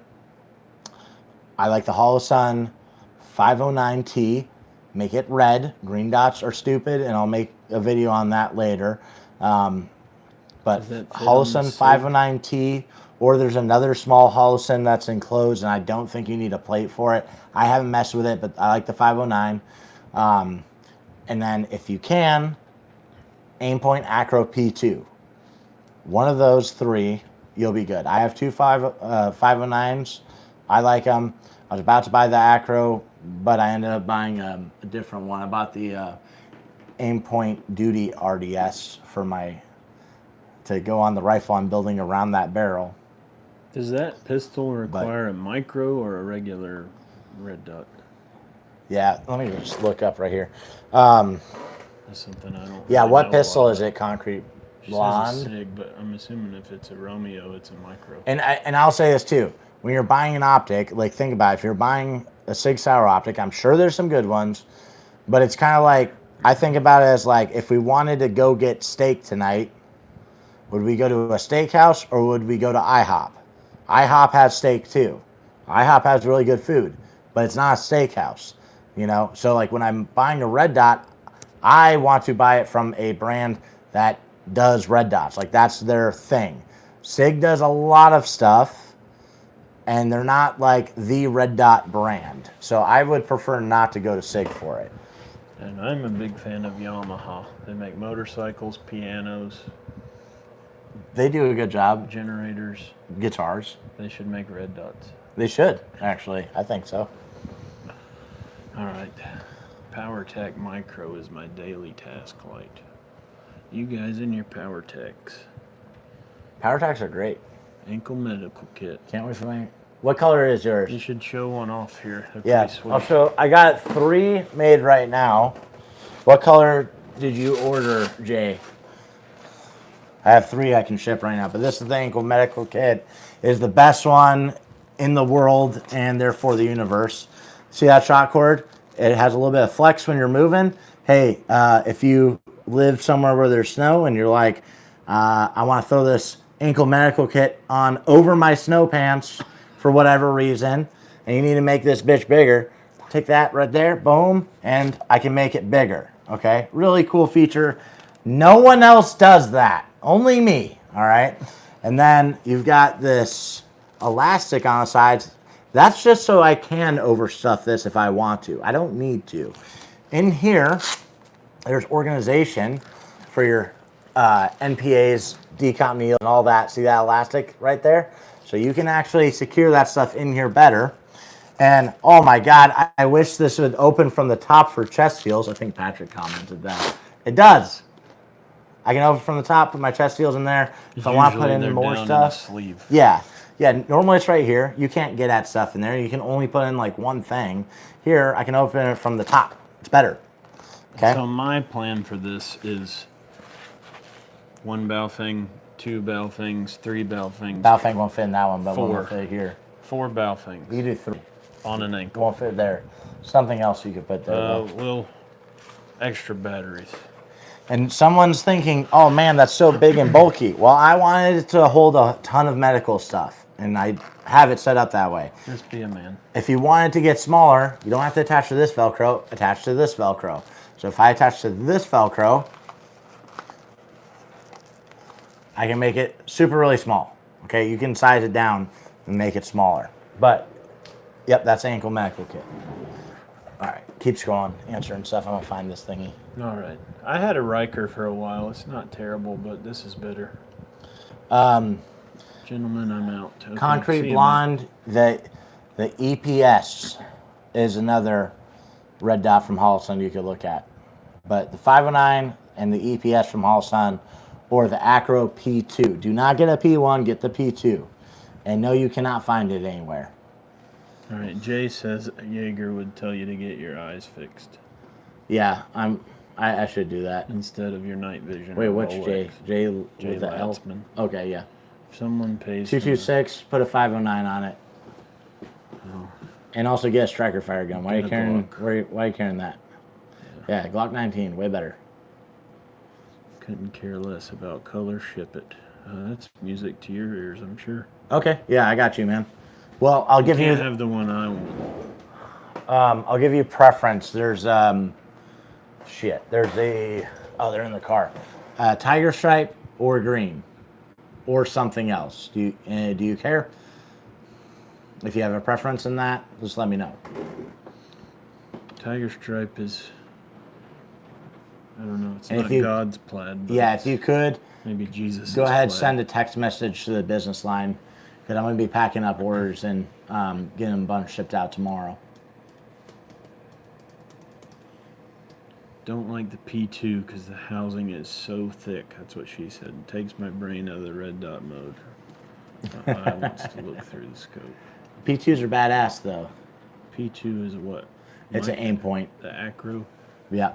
Oh, that's the one you got. It does have a really big housing. It looks ugly, but I had... didn't it have like 4 hours of battery life on No, the they're P1? better. Oh, yeah. P1s, they had shit battery life, and it was like, okay, I didn't even buy a red dot for a pistol until I could change the battery without having to re-zero it.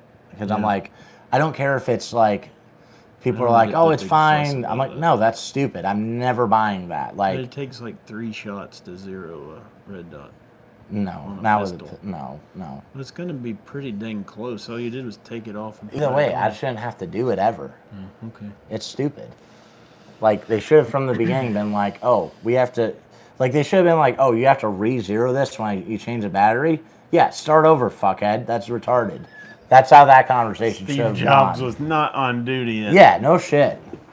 Well, how often do you change the battery? Once a year? Well, with the older ones, it would have been more frequently, but I don't know because I didn't have to go through that. Because I was like, no, I'll wait for it to be a good red dot because those ones suck. I was an idiot and started with the pinnacle of red dots, the Vortex Venom. Took it to fighting pistol. Day one, broke it. Yeah. And never went back. So yeah, that would be like again. Well, that I don't know. I guess that's just a really shitty steakhouse that you bought your steak from that time. Yeah, that's like the Walmart steaks. Well, they make some, Vortex makes good optics, but I would say their cheaper stuff, you should go to a cheap optic brand, like Primary Arms, from what I've seen. I have not, just every time I look through the glass of a cheaper Vortex scope, it looks way more fishbowl-y. Like, I just don't like it, you know? So I'm like, if you want a $300 scope, get a Primary Arms or something like that. But I'm not big into scopes. That's what I thought, Overton. I assumed that it's a mechanical zeroing, that taking the battery out doesn't change the zero, and you're bolting it into the exact same footprint. So he says it doesn't matter. Okay, that's fair because again, I never bought one, but my thing is still you have to re-bolt it down. You have to tighten it down. So if anything in there is screwed up, like I just don't like it. I shouldn't have to do that. I don't disagree about that. It's not convenient to have to take Loctited screws out. And the other thing too is I've had to I always Loctite to spec, but I've had shit come loose when I torqued it down. Loctite and torque to spec. Follow the directions, and I've done it every time. been very meticulous about doing it the way they said, and I've had shit come loose when I did it exactly the way they said. So I'm like, and I had to end up retightening it. So I'm like I'll check my stuff because I shoot it a lot, and I'm like, okay, it's still good. It's still good. If I have to redo that process, like that could literally lead to my optic falling off in the middle of a gunfight. Like I've had enough stuff come loose when I did everything the way I was supposed to. I'm like, I don't want to have to do it ever again. Like I don't like shifting optics from one gun to another even. Like new gun, new optic. Like that's what I want to do. I just changed the batteries when I cleaned the lint out of my red dot. That's my schedule. Lint cleaning day. New battery day. What do you do with the nail polish, Overton? You use it on the threads, or you use it to mark the position of the fastener? Yeah, I do witness marks.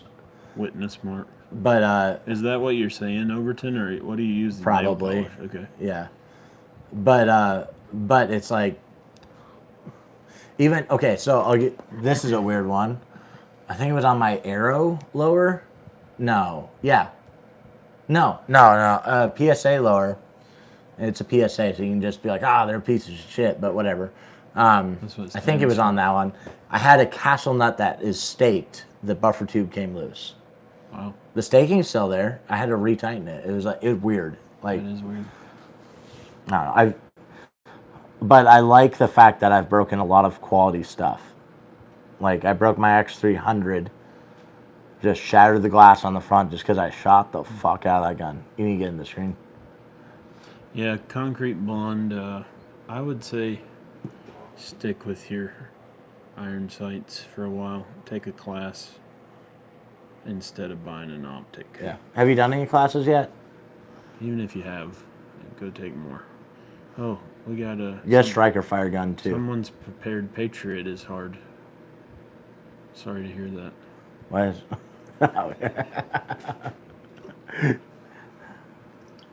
Several? Okay, good. Yeah, I would say, first off, carry a striker fire gun.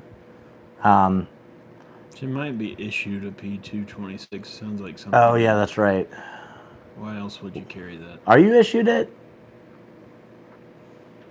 And iron sights are fine. There's a couple weird things with red dots that don't work as well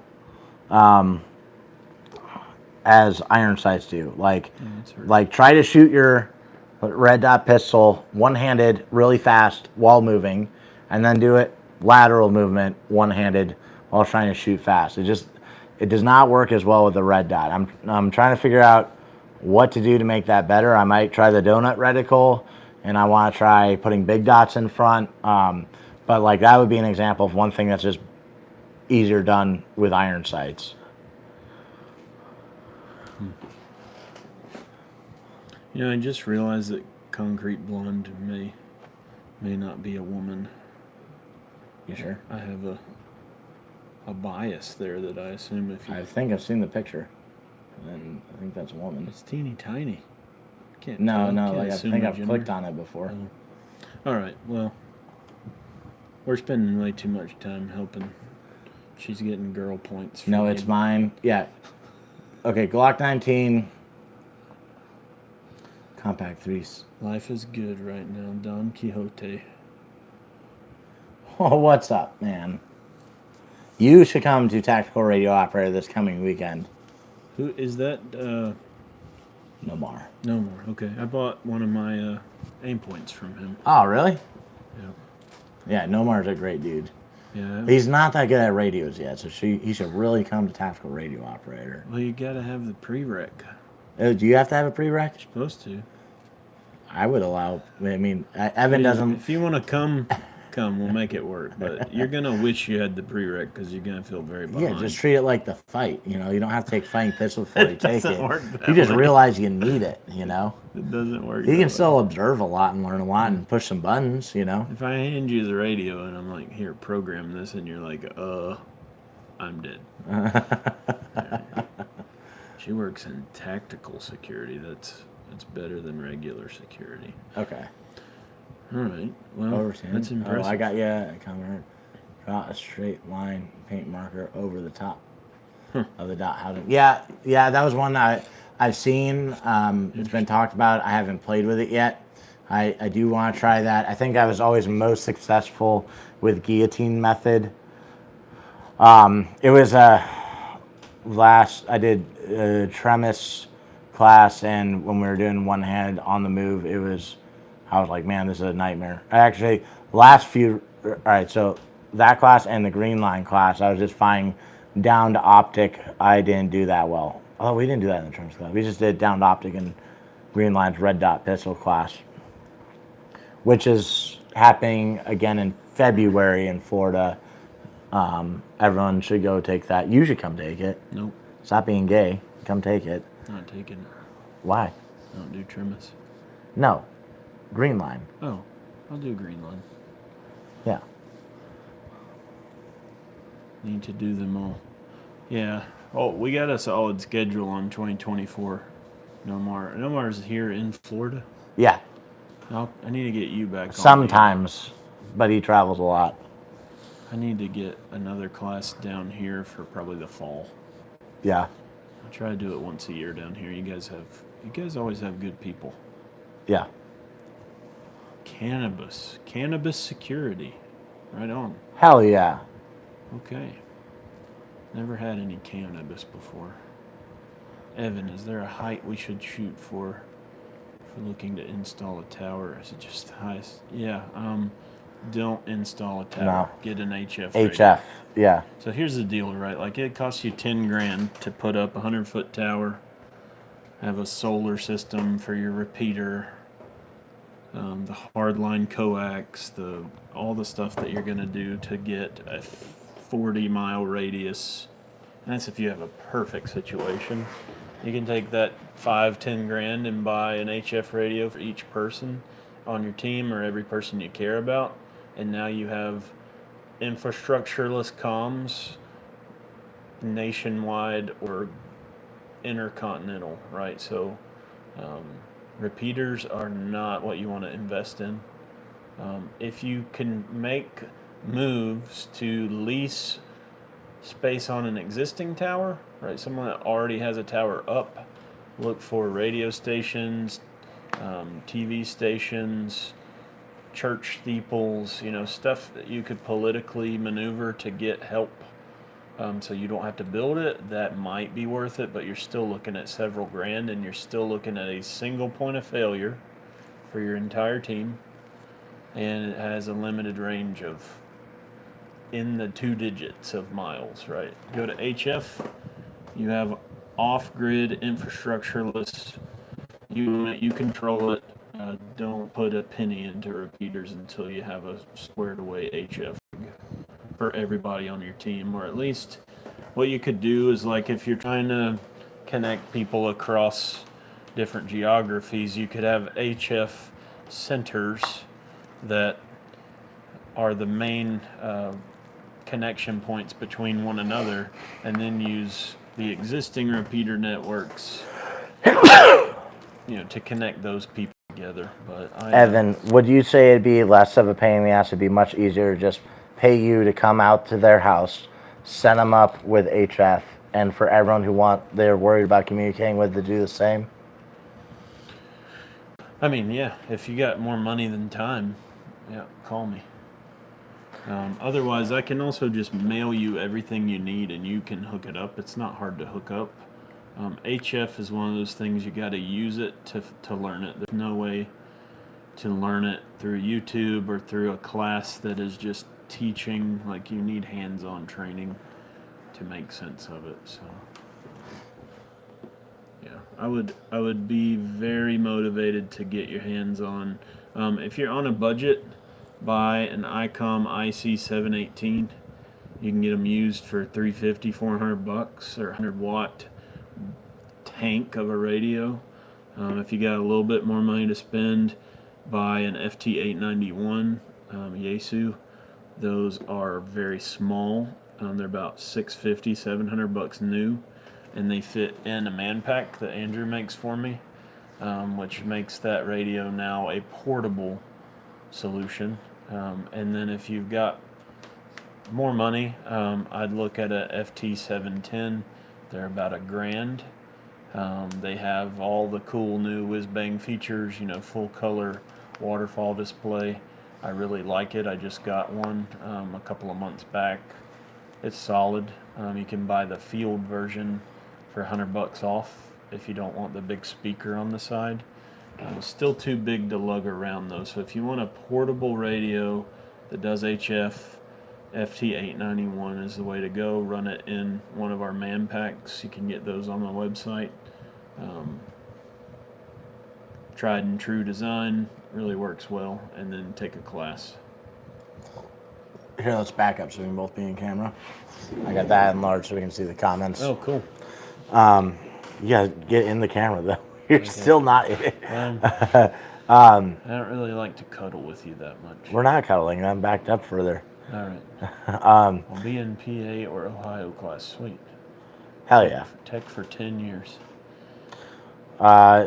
Yeah, and Jay Gibson and I are doing patrolling the homestead up in PA, like July, I think.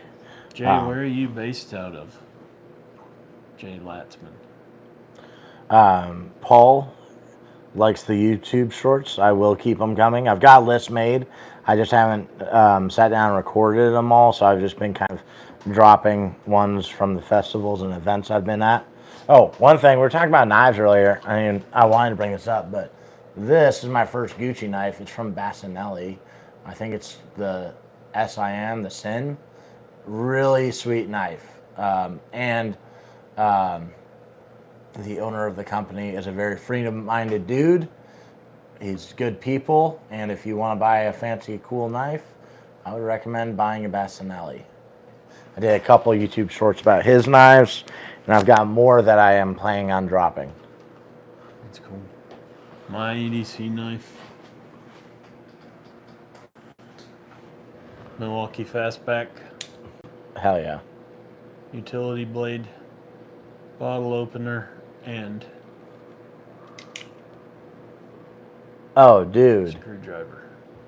That's funny, because I looked at those, and I was like, $25. I kind of wanted it. I didn't realize it did all that. I think of this as, this is my doing things knife, right? Right. You need a doing things flashlight, a doing things knife, and then a doing other things flashlight and doing other things knife. Right. So.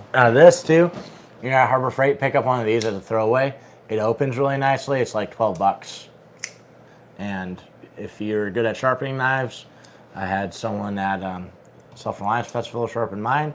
Did a real good job. When you go to Self-Reliance Festival, bring a bunch of knives.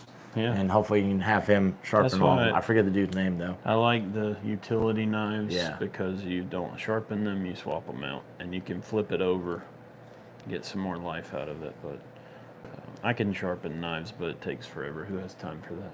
So, Jay, if you're in Detroit, the Columbus class or the one near Columbus is going to be close.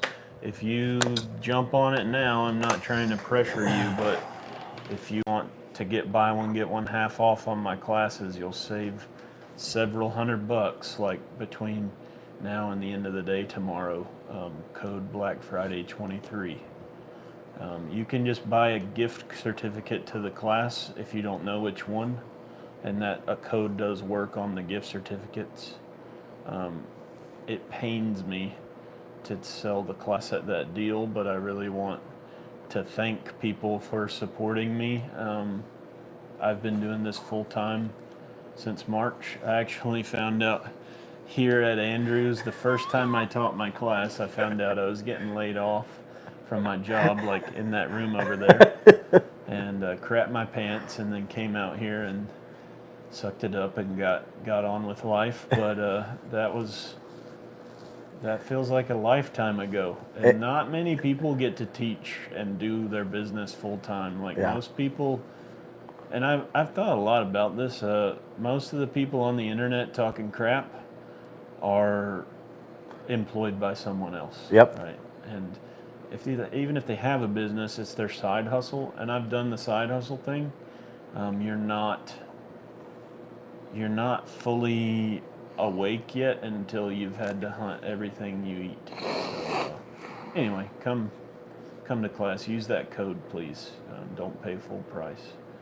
Overton wants White Friday 23. If you use White Friday 23, you experience less violence in your life and more privilege, and that means you get it even cheaper. Okay, screw it. I'll order it now. All right, thank you, Jay. Yeah, if you use White Friday, you never know what can happen. Yeah, there is always an excuse. I've found that too. Like if I just go ahead and pony up and pay for it, I'll make it happen. Right. Yo, who's that hot chick in the background? I don't see anything. She's about to be more famous. Ashley's got a Healthy Soap Mama on TikTok, and I think it's that on YouTube. Or wait, no, sorry. Healthy Soap Mama on Instagram, doing real good. My Healthy Soap on TikTok and YouTube. Check out her info, and you can learn how to make soap. Hit the other button. You'll make it brighter. There's 3 modes. That's the other thing I like about it. It's not one button that cycles modes. It's one on and then 3 modes. Bright as hell. The only thing is it automatically turns off, which annoys me. But I haven't read the directions. I completely derailed you on your sales pitch for soap. Oh yeah. Buy your soap. If you're using something called body wash, it's messing up your hormones, and that's one of the reasons why there's so many trannies nowadays. If you want a beard like this, you can't be using body wash. No. Oh, have you ever had people talk shit on you for having a beard? They're like, shave your beard, or call you neck beard or something? I only get compliments from men about beards. Have you noticed that? I mean, occasionally women, but it's not exactly the market I'm going for usually that are complimenting me. But hey, I'll take it. I wanted to shave my beard one time because I had like twice in 1 week I had weird hobos compliment my beard at a gas station and then try to talk to me, and I was like, I might get rid of this thing. Is that the Force class? I was like, he's like, hey man, I like your beard. I'm like, thank you. And then he starts walking towards me, and I'm like, God damn it. And then another one, it was funny because I was printing really hard because I'd eaten a lot of food, and I was carrying a Glock 45 and appendix. Big grip sticking out of my shirt. And the guy comes up, and he's wearing a face mask. He's like, hey man, I like your beard. Yeah, I've always tried to grow one, blah, blah, blah. And I'm like, oh yeah, I just it grows naturally for me. He goes, hey, can I have $20? And I go, no. He goes, all right, thanks. And he walks away. And he looked right at my gat and then walked away. Yeah, I never understand. I've had people make jokes about yeah, I'm gonna come cut your beard off while you're sleeping. I'm like, that would be a weird. big mistake. Yeah.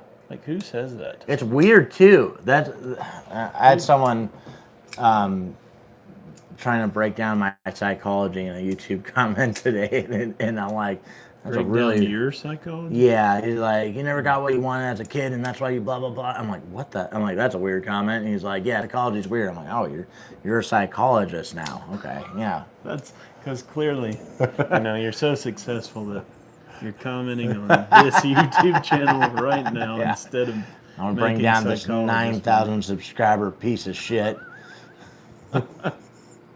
Yeah, that's my favorite thing about people. I've had a huge perspective shift because I've definitely been that guy who's making those not that kind of comment, but making the judgments. Right. Like, you doesn't have to comment, but you're thinking it. Yeah, and I'm like, I think back, I only did that stuff when you were insecure. I had nothing to do. Yeah, exactly. Now I don't get paid to watch YouTube videos. Right. Which is what I used to get paid to do some days when we were slow or between projects. I'm never between projects. Yeah. I find a project. That's actually something Ashley and I talk about a lot. So if you're thinking about starting your own business, just do it, first off. Evan, do you wish you had started your business earlier? Yeah. Okay. And that's what I said, and that's what Ashley says, and most people say. But that is one thing, is that, you're never done. There's always something else you can do. You can think about all the time, all the jobs you worked where there's a lot of bullshit, and they're making you what? We have to go clean glass because we don't have anything real for you to do, but we're paying you to be here. You get it once you can you can come up with $1 million project every day, you know? That's what I laugh when you tell me that's a good short idea.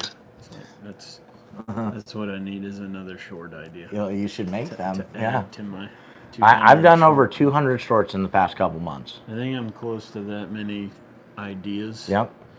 But yeah. Yeah. Instead, I'm doing a live stream with Andy. Oh yeah, it's my fault, right? I'm holding him back, just like I did for the past year when I said, "Here's how you make a YouTube channel, and here, just do this," you know.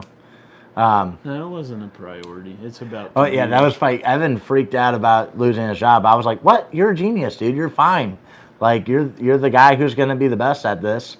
And babe, you're distracting everyone when you walk by, looking so fine like that. I'm gonna take a bite of you. The blonde concrete isn't here, so we got a new blonde. Yeah, I was pretty shook up, but I'd never been off. I call it the paycheck plantation. Yep. I'd never been off the plantation, so even a white guy like me has been on the plantation, if you can believe it.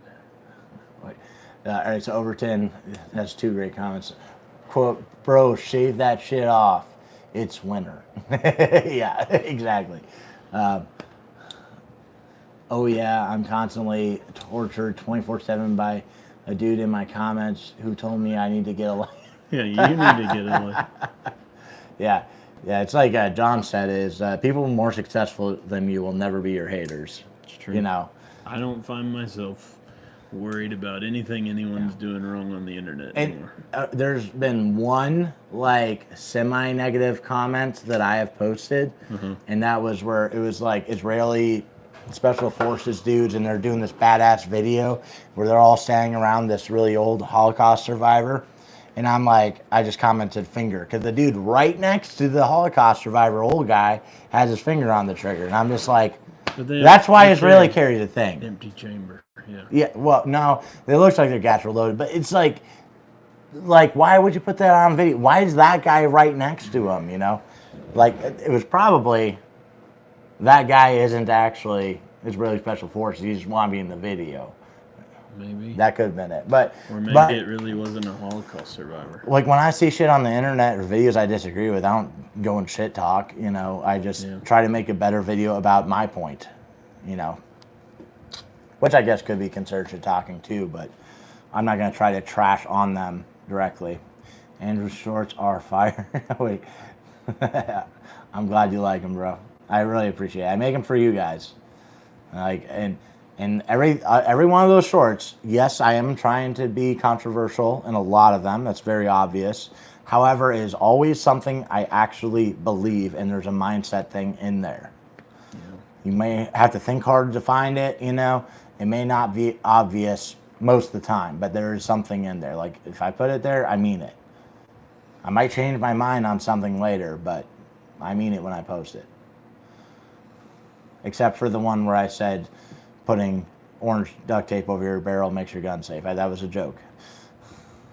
Yeah, did you see that one? No, but that's great. Because I had some guns set up for people to mess with the slings at a show, and I was like, they had orange tape over the barrels so that people knew, like, oh, this is not a working gun, and it has zip tie through the chamber and whatever. Anyways, I'm like, you idiots, this is how you make a gun safe, and I just zoomed in on. That's awesome. Overton says he calls it building the empire of another man. Yeah, exactly. Yeah, that's what hit me about 6 months in. As I was up late one night. We packed about 50 boxes one night for a big project, and I was like, man, you know what's amazing is I work really hard and I get to keep the fruit of the labor. Like, what used to happen is I work really hard, I got a pat on the back, and then the next day it was like, okay, what are you gonna do for me today? Like, and I got paid the same every time, nothing more, because I did a great job. I innovated. You know, I occasionally got pay raises, but it wasn't performance-based pay, right? It was just, what have you done for me lately? Yeah. For someone else's dream. So what I always hated is when something was clearly fucked up. You'd be like, we should do this to fix it, and they'd be like, no. And then later, way later, after it became way too big of a problem, they would do the thing you said and give you no credit for it. Like when I worked at just one, there's a million examples from the Marine Corps. Well, most of those things never got resolved. They just kept doing it the stupid way. But at the gun shop I worked at, one of the worst places on earth to try to innovate through a problem Yeah, is in the yeah. military. hundreds of years of tradition unimpeded by progress. That's what Andy Sanford called the Marine Corps rifle range. Unimpeded by progress. But so, like at the gun shop I worked at, they had ammo in like 13 locations, and they wanted me to go inventory it. And so there would be like one SKU, one box of ammo, and like 4 spots, and I have to go find it and write down how many there were. And then, well, there's another one behind this box, and then there's one on this shelf, So it was a nightmare, and they had me do this, but it never got done. There was no point in me doing it other than it just stressed me out. And I was like, why don't we put all the ammo right here? Why don't we organize it from little to big, and why don't we label it? And they said that would be a waste of man hours. And so we let that be a problem for like 6 more months, and then they did it. But they didn't label it for another 6 more months. And it was just stupid. Every fucking day at that place was retarded. They lost $30,000 worth of inventory because they did not have a system in place to track the scope that went to the box that they were selling. Yeah, that drives me crazy. I'm a systems guy anyway, so like my brain is wired to find an efficient way to solve a problem, and when someone says, no thanks, it turns me off. I was the only guy left in my department, and another thing, I was the only guy with sales experience that like applied there. None of the salesmen carried guns. None of the salesmen had any sales experience. I literally did door-to-door marketing and sold fucking Kirby vacuums to learn how to talk to people and like not be weird about it and make them agree with me instead of arguing with them. Interesting. And service them better. And that was also I could do this business eventually. Yeah. But they hired me to be to do merchandising, to put shit on shelves. And everyone but me in that department quit. And that was before Black Friday, So I did all of Black Friday myself. Gracious. Yeah, and the only reason why I didn't rage quit was because I was doing a Bible study, and they said stuff about God anoints people over you, and you listen to them, and I was like, okay, I won't rage quit, and I'm glad I didn't because I met some really cool people while I was working there. Like, I didn't like working there, but I did love a lot of the customers I had. This was a gun store? Yeah, there were some really great people. One of them was the dude that, like, for me, gave me, like, the permission to start my business. He's like, you're really good at this. You should start your own thing. And I was like, okay. And then, eventually I did. Ashley was the other person that gave me permission. She was like, you should quit your job and just start your thing finally. I was like, I will. Jay said, what class would you guys recommend for ladies or wives who haven't taken training yet? A pistol class or a medical class, depending on where their mind is at. Yeah, I mean, that's one of those things. That's a super common question for dudes that want their wives to be more into things than they are. I don't know that a class is necessarily the answer to that problem. Probably more, she needs mindset. Fighting pistol is what I sent my wife to without me. I made it a pleasant experience. I loaded 15 mags for her. I had her completely set up with a beautiful, everything turnkey and a tool bag, and just like it was a pleasant experience. And I did not go. She got to experience it without me looking over her shoulder or feeling like I was trying to tell her anything, but she wanted to take that class. And the moment she said she wanted to, I made it happen. So, and if you do go to the class with her, she should be on this sideline and you're on this side with a whole bunch of people you don't know in between. And then also, when you guys meet up at that table to load mags and stuff, like, make sure she's set up first, help her load her mags first so it's easy for her. She'll be less stressed out. And when you're there, don't question her, don't quiz her or anything like that. Tell her she's hot. If she's not into public displays of affection, don't do it. If she doesn't mind, then give her as much as she can. She should just feel super loved and appreciated when she's back there with you, and you're not the instructor. You're just a dude taking a class. You will also get better that way too, because you will be able to focus on you. She will be able to focus on her, When you're back there, the worst thing that ever fucking happens is the dude is like, you're supposed to blah, blah, blah. Stupid. And most of the time when that happens, the dude is just as fucked up as she is. Of course. And he's blind. Yep. And a lot of people recommend start with medical because it's like a more stereotypically feminine thing to want to care for people. And I don't disagree that that's a good gateway drug, but still, if she's not desiring to take it, sending her to it is not the answer. It's where her mind's at. If she's like, I want to learn about gun stuff, send her to the one she wants to learn about, you know? If that's not, like, I have this list of classes I believe you should take in order, but I'm also like, you want to take a rifle class really bad, go take it, because you're excited to learn about it, you know? And if you're you can use a medical class as a gateway drug to guns, but the instructor has to carry a fucking gun every day. He has to be the type of dude that goes and takes training classes. Yeah, you know, or the lady. There's only a couple of those medical classes. Yeah, so Prepared Patriots medical class or Tactical Response. Yeah. Those are the two I would say. I haven't taken all of them. I want to take all of them, but those are the ones that are good ones. They will learn why they need a gun in the medical class. And a gun is a medical device. I saw a huge shift after we had kids with my wife. So if she doesn't have kids, put some kids in her. Yep. But if not, then you gotta wait. Yeah, I think Overton, showing them things going wrong might wake them up, but that can also come off a little aggressive. So buy her 2 purses. One doesn't have a gun, one has a gun. Drop her off in the ghetto and give her the option of which one she wants to walk home with. Just kidding. Uncle Gun says get a new wife. Well, for some of us, that's not an option. Yeah, if you're a single dude and you're trying to pick someone, that was a thing where I made a list of exactly what I wanted in my woman and the things I would never tolerate. Yeah. Ashley is exactly my list. Yeah. And Hannah is my list I didn't know I freaking had.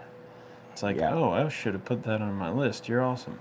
Yeah, but you should be clear on that when you're picking your partner. Like, and if you're the dude, you need to have a life so amazing, and something that you're inviting someone into. If your life sucks and you're a piece of crap, don't expect to get a quality wife. She should not be completing you, and you should not be completing her. You guys should just simply be adding to each other. You're not going to complete anybody. Give her the frog voice. I don't know what that means.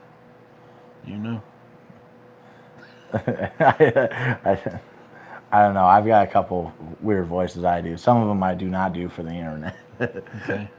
Well, this is going to be clipped for memes. You were the one who was fucking memeing me when I first went to North Carolina, you fucker. That's putting blurry stuff over private places. No, I think that got put on Instagram. It wasn't by me. Chuck, there are other good medical classes. Yeah, Chuck's class too. I haven't done it yet. I did get to sneak in on it. And Chuck, we need to set up gunfight medical class here in Florida. Jerry's in Miami right now for the next week, but like we could just do a phone call or something. But we need to get that on the calendar for this year, so people have no excuse to not sign up. They should have ample time to sign up. And if you guys don't know about Homestead Medical, he's got a very unique perspective on medical training that is not. And Chuck, you can correct me if I'm wrong, but it's not focused on those same things as what we're describing with those 2 combat-oriented ones. Not that it excludes that, but your unique angle is long-term care, right? Like, how are you going to be able to sustain life and sustain wound care, sustain caring for someone who has an injury when there's no hospital to take them to, no doctor to go visit, right? So I really like that about what you teach. Cause that is not covered in some of those other classes because there's just not time. Where they're the how to stay alive until you can get to that kind of care. But what do you do after that? You cover that part, which is very helpful as well. So it's like I kind of think of like 3 types of medical classes. I want the car accident / what if you get in a gunfight, like immediate action medical is, right? And then Immediate action, and adding onto that like Prepare Patriots does, but also homestead medical, like the prolonged thing that you're talking about, and being able to remedy stuff without a hospital, and then also I think like a heavy emphasis on the tactical, like medical is a part of gunfighting. Okay, if you haven't put on a tourniquet self-application in under 30 seconds in the past month, you suck at tourniquets. You haven't been practicing enough. And that's from like your pocket or wherever the hell you stage your tourniquet. Yeah. Like you should be practicing that like you do your draw stroke, like you do your reloads. You're more likely to need a tourniquet than a damn spare magazine. And you're more likely to need a radio than a tourniquet. Yep. Hopefully. I don't know. That's like when people say, I ask, like, when is it okay to shoot someone? People are like, when you're in fear for your life. I'm like, dude, I was in fear for my life on the drive here. Like, like I can't just start shooting shitty drivers, no matter how bad you want to, There'll be no women left alive.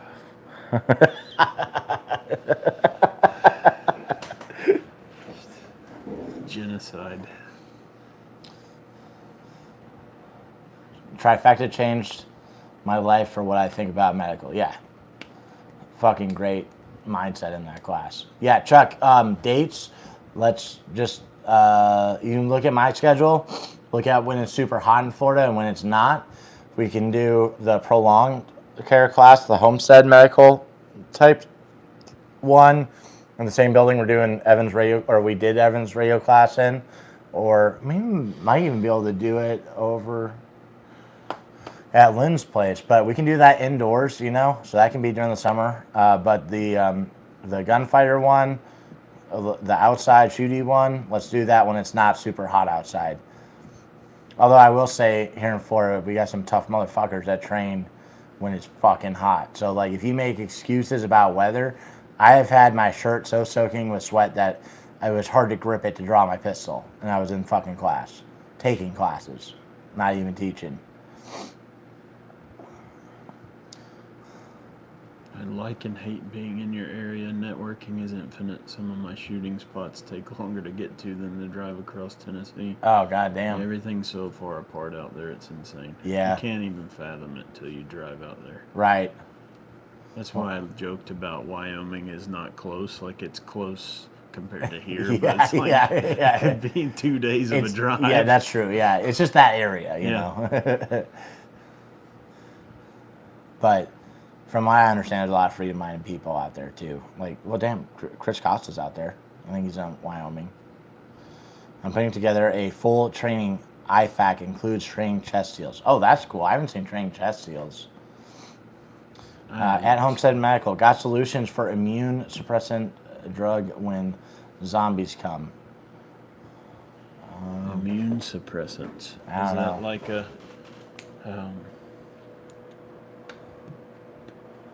I am working on a med alternative and talking with natural doctors about those very drugs in diabetes and kidney failures. That's like the type of shit. Like when someone says they're getting this or that surgery, I have no idea what it is. That's like one of the things where like I'm severely lacking on knowledge. I'm good at the 5 Bs, but like that beyond that, I'm not good at. Yeah. And Chuck, I think I've told you this before, but I want to take enough medical training where I am better than the average 18 Delta. Like, I want people to seek medical knowledge from me. You need to come do the live lab class. I know, I need to do that. Talk to Joel about that, too. You guys can roll up together. Mm-hmm. It's it's December. It's like next weekend. Wait, live tissue? Yeah. Where are you doing your live tissue class at? It's Chuck? at Bob's. What's at Bob's? It's at Damn. an anonymous location that we don't talk about on the internet. Okay. Yeah, but